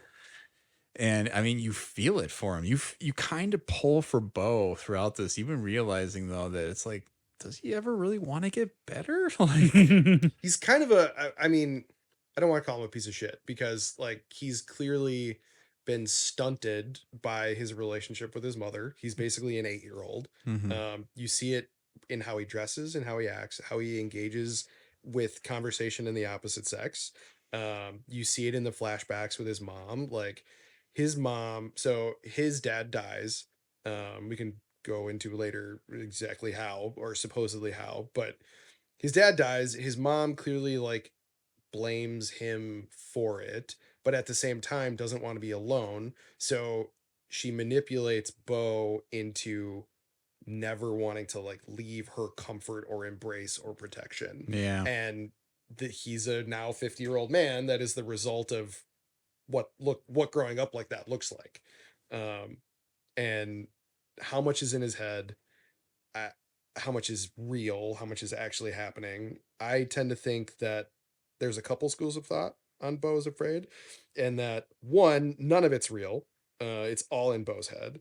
Two, his mom, who is like, funny you say Willy Wonka or Wizard of Oz. Wizard of Oz. She's like the wizard. She controls everything. Yeah. Did she really control everything that happens in the movie? Does she have her hand in it? Or is it kind of a combination of both? And I tend to think that it's a combination of both. Mm-hmm. Yeah, I think it's that. I think it's like whether it's, you know, say he gets a missed call or something. I don't really remember how the beginning goes. I think it's just that brain train of thought where you're like, oh, what happened? Did this happen? Did this happen? If that happened, then this might happen. And I feel like that's the movie, that like paranoid anxiety thought, those things that run through your head happens and plays out in the movie. And that's what I think the movie is. Yeah. And so it's constantly trying to track what Beau is doing when it really could have been the most simple, like 2-hour segment of life of like, he went outside. He clearly didn't want to go on this trip. He left his keys in his door on purpose. He came back, didn't know where they were. And suddenly he's like, oh, I don't know. And then it's just going through all the different things of what a trip out there could look like. And what if his mom had died? And what if all this happened? And because, I mean, and it's a very watchable movie, even in that regard, even though the whole time you're kind of feel like you got like creepy crawlies all over your skin because you're just like, ugh. It's very uncomfortable. Again, I know the sequence in Hereditary where, you know, you're kind of uncomfortable after Millie Shapiro dies. You're still feeling that for a lot of Beau Is Afraid. You're just like, it's like watching a Safdie's movie, like trying to do like a horror movie. And I do feel I was able to laugh more than I was in the other films, even on the first go through. I think there's a lot of like funny shit in Beau Is Afraid from the get-go. Oh, I mean, yeah. You mentioned Nathan Lane, like he's very darkly funny. There's way more humor. There's way more situational comedy and physical comedy on top of it. Even Joaquin Phoenix, who I don't typically think of as being a physical comedic actor, like he's got great timing in this movie. Oh yeah. And yeah. No, I mean, he definitely, I mean, it's no shortage of moments where there is a little bit of comic relief, but it's almost like never enough because then it follows that up with a sequence. And when we talk about him making abstract sequences, I think that nothing really sticks out in my head more than the whole scene in the middle. We literally stop at a moment where Beau finds himself in the woods, running from that French guy who's you know, the war buddy that like chased him from the house as he's trying to escape. And he finds himself at like this theater camp in the middle of the woods, which is the most theater camp shit. I like that part a lot. It's like a theater troupe just chilling, and they're like, we're going to put on plays in the middle of the woods. And he sits down to watch this play where he's almost kind of envisioning his life of what it could be if he had settled down and had children. And it's like, and you almost kind of wonder to a point of like, did this happen? Is this going to happen for him? And it's just, and it's almost like the fact that he's watching a play, you're like, yeah, this is probably all fiction in his head of things that he would have loved to have had happen. And it's kind of accepting that it can't happen because he's just not capable of that type of life. And it's just, it's a jarring but beautiful sequence where you're just still like, you almost are like watching a whole other movie in the middle of the movie. Yeah. That to me, I felt like was like his like 2001 Space Odyssey. Like that gave me the vibes of that, just like a moment where it's just gonna break the movie and do this, you know, kind of out there thing, abstract thing. Yeah. I mean, the whole, even the art direction of that whole sequence is wildly different than the entire rest of the movie. Yeah. And it sets itself apart kind of as its own standalone thing. And I like to think that it's basically, Beau is basically on a hero's journey, right? Like if you think of the Odyssey, he even literally crosses a threshold to begin his journey by leaving his apartment. Well, even before that, leaving the womb. Yeah. I mean, to literally his mother screaming at him about why he's not crying. And then like you have this sequence in the woods where he's seeing what I think his life could have been if not for his overbearing, controlling mother. Yeah. And he's seeing his life as the hero and what it would have been. And he cries at the end, realizing that like, this is what I wanted. This is what I've always wanted. I will never have that because of where I am now. Yeah. And it's sort of funny because I think in one school of thought, right, it's almost like Ari Aster put another short film in the middle of this movie.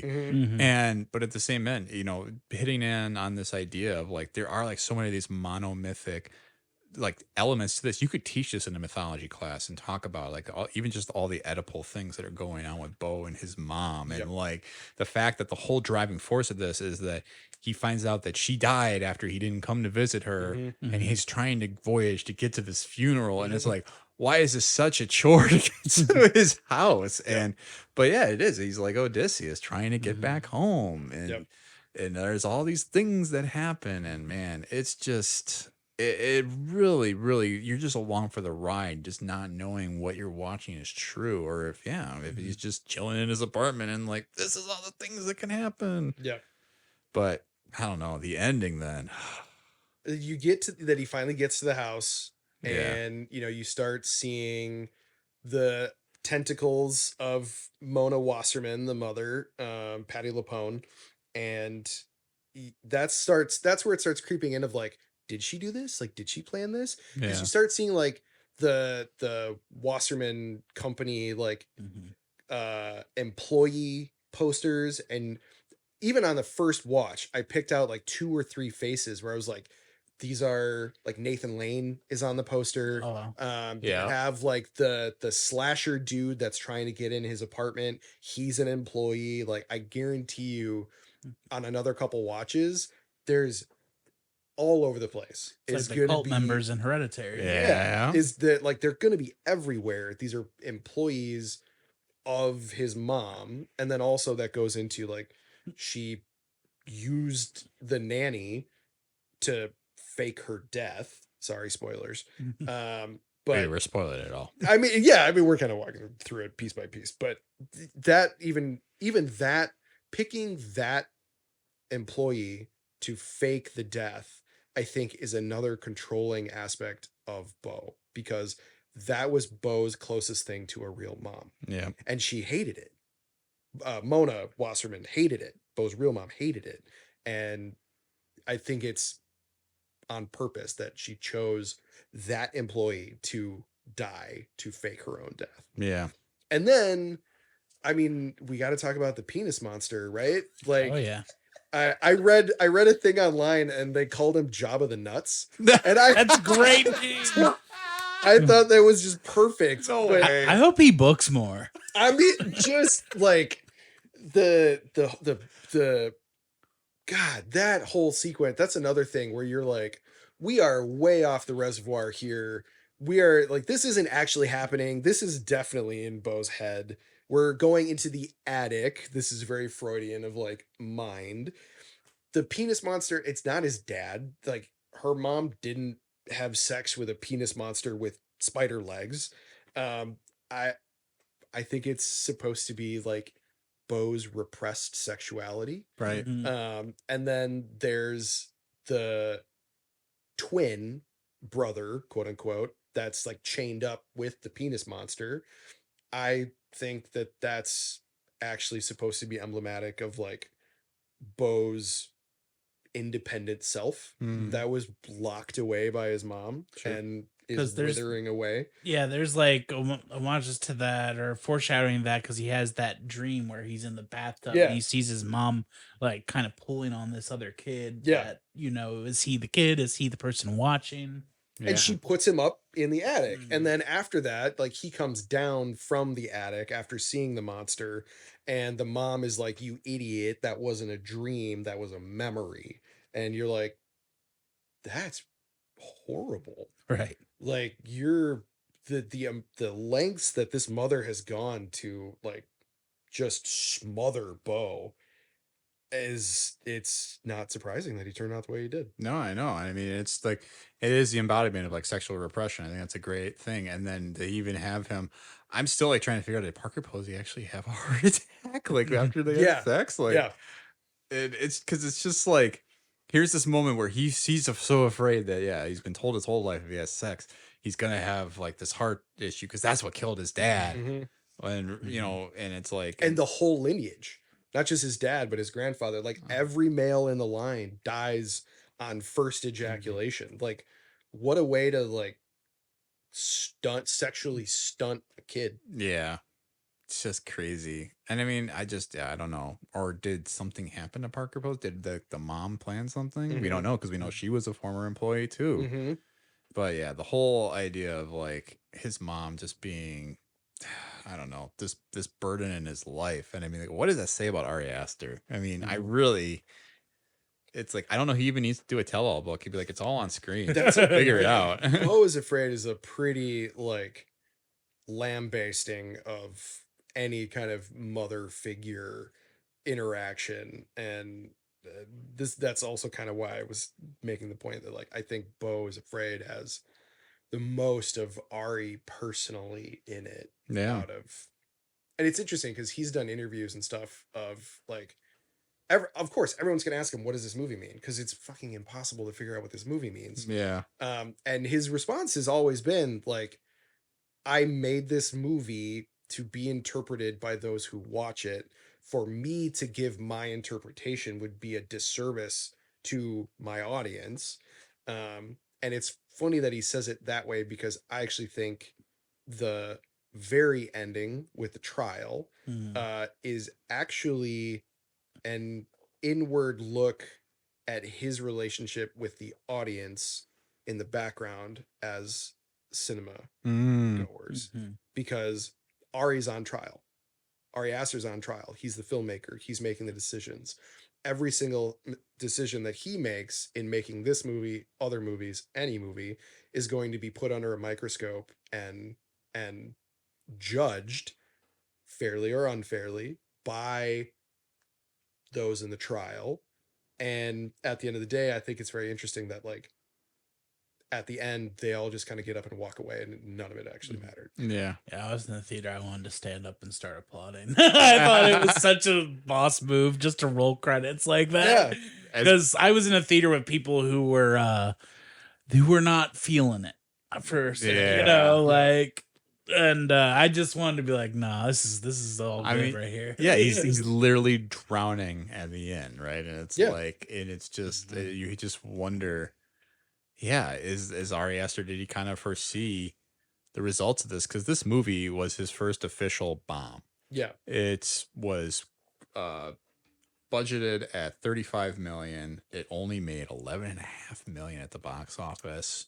Hate to see it. That feels low, right? Oh, Like, it's extremely Yeah. low. Yeah, I mean, we just talked about Hereditary made $80 million. Yeah. I mean, so But I don't think anyone was interested in seeing this movie unless they knew who Ari Aster was, and that's a small percentage of movie-going public. right. Like, I don't think a lot of people were watching the trailer for Beau Is Afraid thing, and that's for me. Well, and I think that's the hard part of, like, he's built this resume of being a premier horror director, and this film does not fit as a pure horror. There are horror elements. There's the same through line, manipulation of the family dynamic. You still have the dysfunction, stunted growth. You have all the things that are in all the other movies in as commentary on the family dynamic and the subversion of that, but it doesn't fit into, like, really horror. Yeah. Yeah, and that's not gonna get you to box office. Just Like, you had to, I don't know, this one's weird because, like, you kind of had to, like, know that this is what the movie was going to be ahead of time, but at the same time, I don't think anyone was really prepared for this. Yeah. And I think it's definitely a guy who relies on good reviews, good press, because I think Hereditary was such a huge word of mouth movie. People are like, you will not believe what this movie does. And then you get a lot of people coming off the goodwill of, like, oh, he made another horror movie. Oh my gosh, I got to go see Midsommar. And even then it was like, okay, modest results. But yeah, we're also at a time though too, where the movie theater has not been great. I mean, this year there have been big movies, but they're fewer and far between, you know, because we had, you know, John Wick in March was probably one of the bigger ones, but, you know, even relatively it made 400 million, which is great for a movie. But, you know, it's like, you expected that to be gangbusters, and then you had Guardians of the Galaxy 3, which came out the month after that, but it was kind of a dead period in April, and it's just like nobody was going to the movies until Barbenheimer happened, and suddenly it's like everybody's like back, you know, we're like, got it, we're back, baby. And so I think you have a lot of mix of things of people who just were like, all right, I'll just kind of wait till it comes out.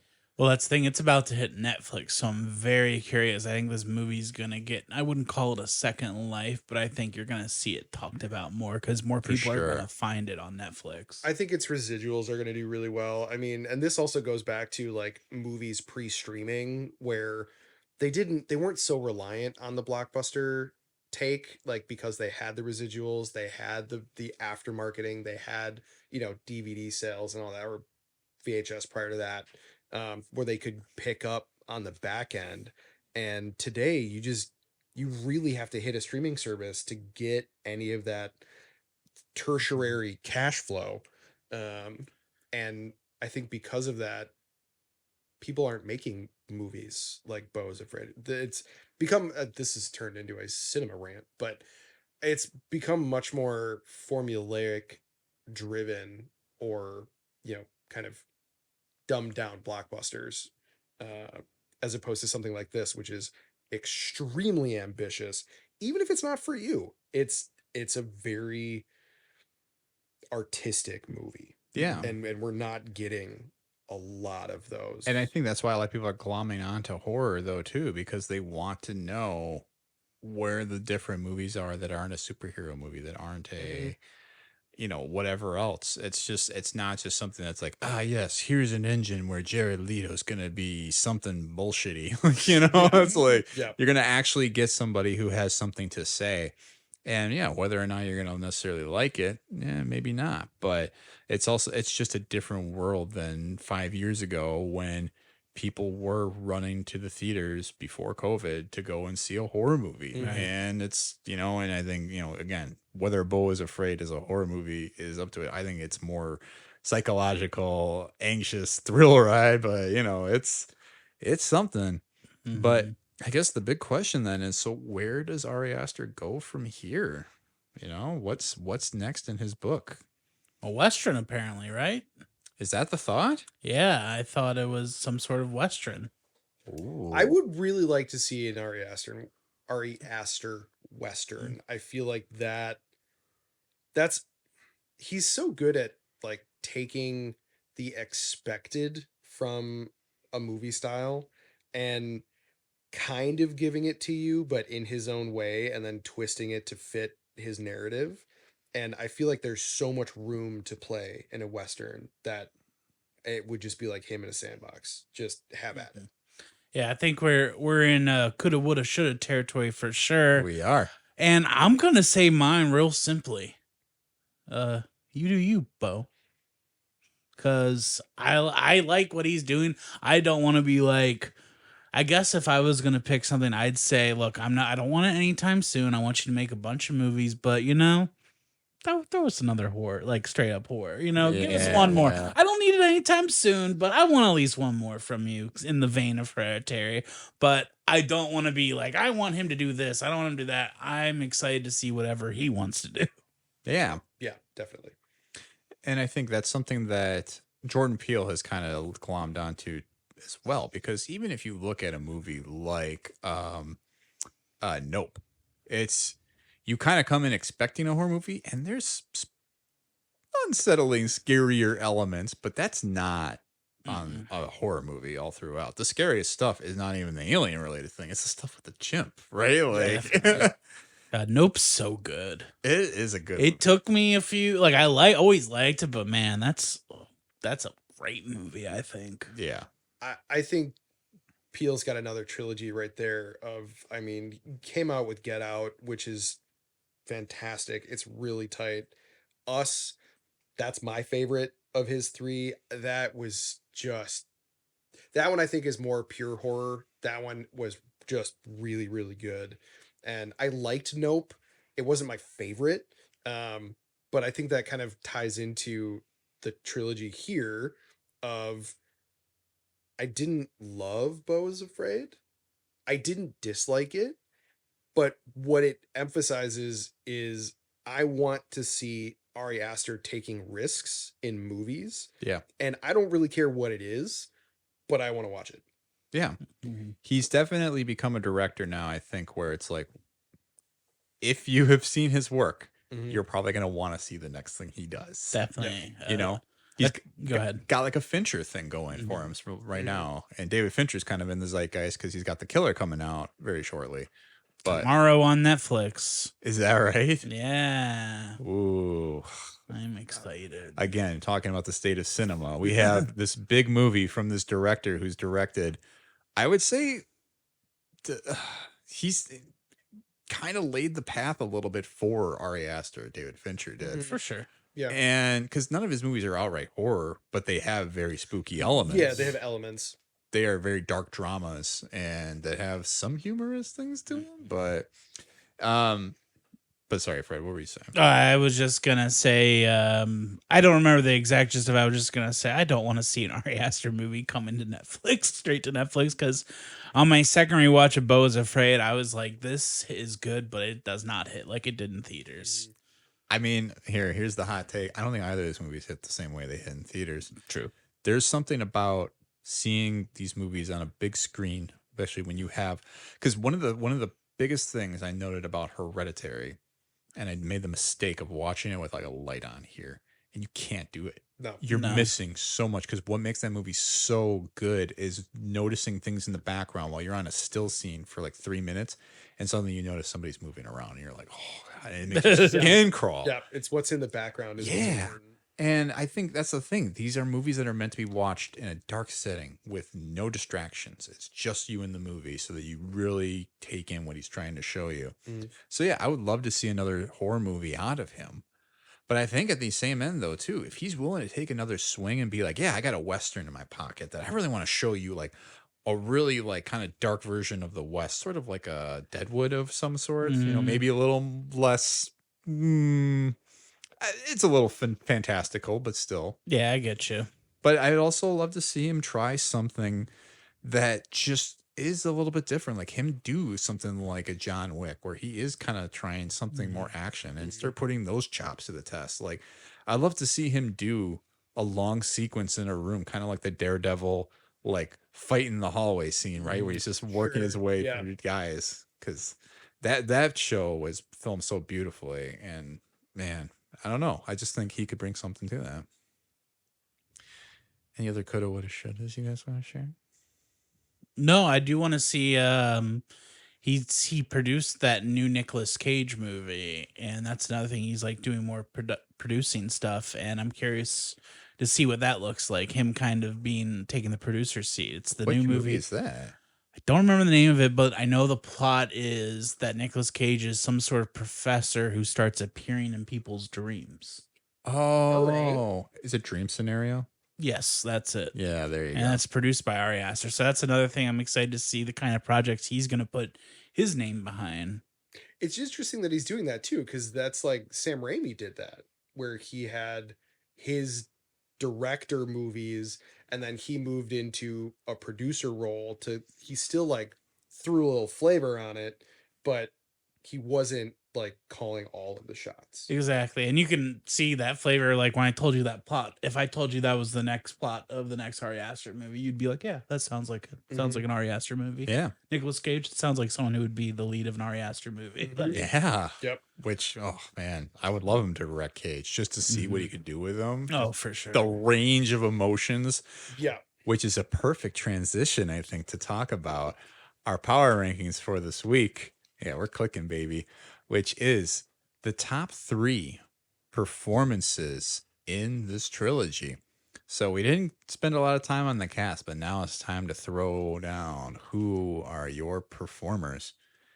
Nick, do you want to kick us off? Yeah, I can start. This is really hard because I feel like particularly, I mean, really all 3 of these movies, the impactful cast list is pretty short. Mm-hmm.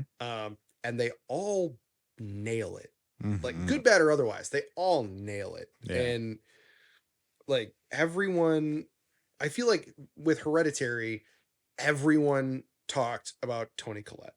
Everyone was talking about Toni Collette, and she's fantastic and left her mark on that movie. And that movie is not the same without her in that role. But I also think Alex Wolff, the kid that played Peter, I think he's got to be in my top 3 because there's something different about a kid playing with PTSD. Yeah. That it's either campy and misses the mark or they nail it. And he nailed it. Mhm. And he jumped off the deep end to nail it. I mean, Yeah. this kid broke his own nose on a desk going all out in this movie. And it's every scene with him, it hits the marks, it hits the tone. It is a perfect role. Yeah. Which is really hard to do for, especially, I think that was one of his first feature movies, and to be Sounds right. that like that I'll check it. impactful of a character, that's got to be in my top 3. Don't forget he's in Jumanji. Level Up. I did forget about that. He bad. plays The Rock. I think he is. Yeah, he's the Rock's character. I think you're right. Who else you got? I mean,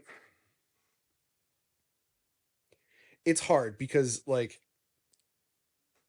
still in Hereditary, Millie Shapiro, she's not in it very long, but she was perfect for the role. Yeah.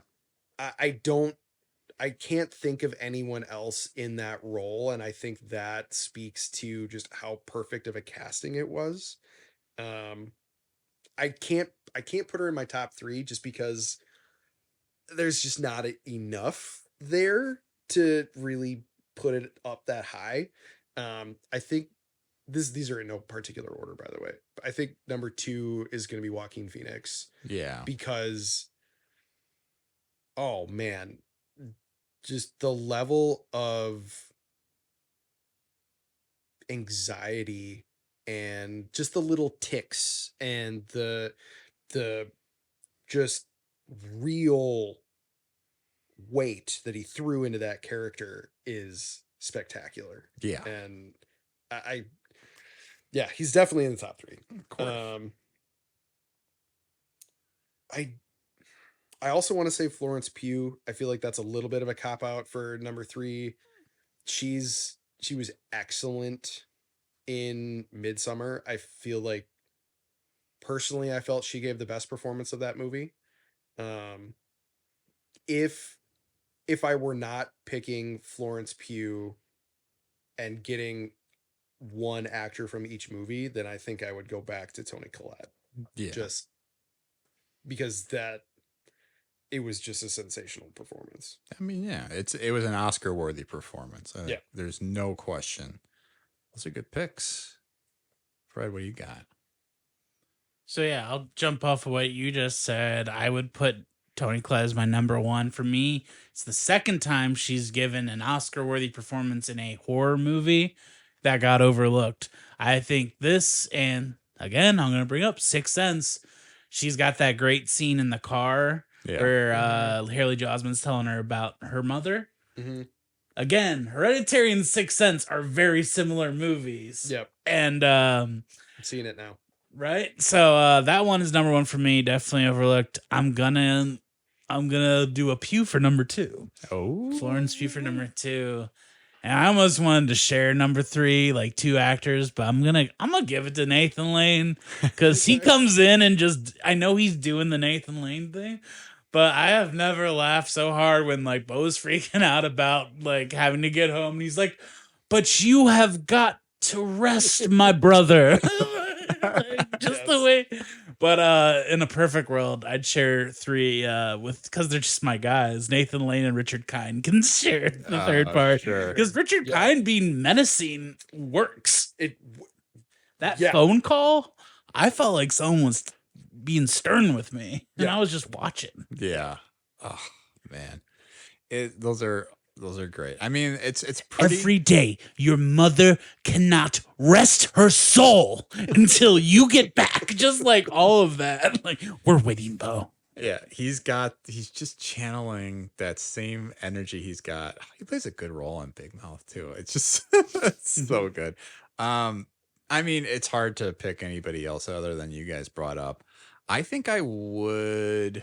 I mean, Toni Collette's an easy number 1 with a bullet. Like, again, it's an Oscar-worthy performance that she didn't get even nominated for, which is a crime. Mm-hmm. And it's just putting pure emotion on the screen. And I think Ari Aster did such a great job finding people who could really imbue like real emotion.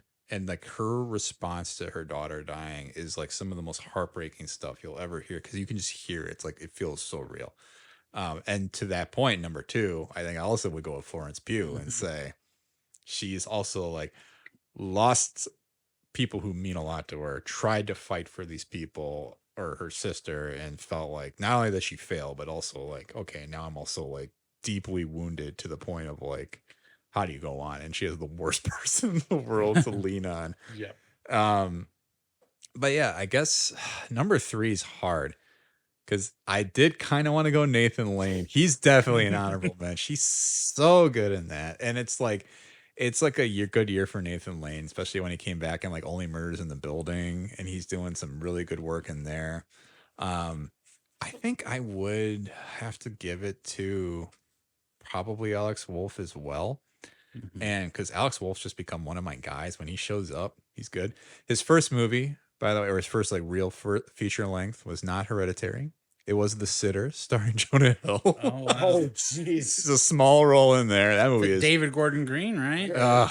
Fred, the more we talk about this guy, the more I'm like, does he make that good of movies? By the way, I saw Exorcist, the Believer. Yeah, how was it? It's kind of a dry fart. Yeah, It's nothing. It did not deserve to be taken out back and shot like people did, but it's kind of a wet fart. yeah, Gotcha. that's too bad. That's unfortunate. But I think Alex Wolff has found himself a nice career, and I think one of the things you can say for Ari Aster is he's found people like casts that really elevate, because like Florence Pugh, that was like a career announcing role when she was in Midsommar. I felt like once people saw her or even talked about her in that, she was on the radar of like, what else can she do? And it's like, and then she puts in like a real performance in a Marvel movie, and it's like, damn. And it's just, and she's great and pretty much everything she's done. She got a rough loop in with Chris Pine too in that fucking Harry Styles movie. I don't even know what it was called anymore, but Don't worry, darling. Well, Never saw it. There you go. But yeah, I mean, it's just a great group of people. It's so hard to pick three. I do think they rise to the top, and you could make a lot of arguments for three. Gabriel Byrne, we talked about him before too. Just steady hand. Just, I mean, did he deserve to get lit on fire at the end? Maybe not, but hey, who didn't deserve to get lit on fire at the end of any of these movies? I was trying to think the other movie that Alex Wolff was good in recently, and all ties in. He was good in Pig. Yeah, with Nicolas Cage. Okay. Oh, is that movie excellent? That needs a rewatch. That's the movie that makes me give faith of like, you put Nicolas Cage and Ari Aster, he's going to win an Academy Award. Oh, hell yeah. He can do it. He can in the right situation. I mean, he's got range. He's got just enough crazy. Yeah. So that could be our group coulda, woulda, shoulda. Is we want Nicolas Cage to get an Oscar in the next Ari Aster movie. Yeah. Ari really, he was really one of the most well-prepared directors. I do have one other guy that I do want to note, and it's a deep cut in Beau Is Afraid. It's Julian Richings, and he plays the therapist. No, he's the strange man at the theater camp that I think is Beau's real dad. That's a great scene. Yeah, there you go. And like, he's not in the movie very long, but there's just some weight behind the character. He kind of steals a little bit of the scene there a little bit, even with Joaquin Phoenix. Shout out, he also had a long running character spot in Supernatural. Of course. As Death. Always comes back. But just, he was very well cast. As soon as I saw him, I was like, that guy's going to be important.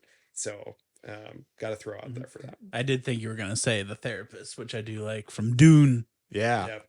Oh, yeah. Oh. And that guy has been popping up in everything. He was in Devs on that TV show. A lot of great roles. It's just, I think whoever Ari Aster is using to help him cast is just brilliant. Just wonderful, wonderful casting, wonderful performances in all of these.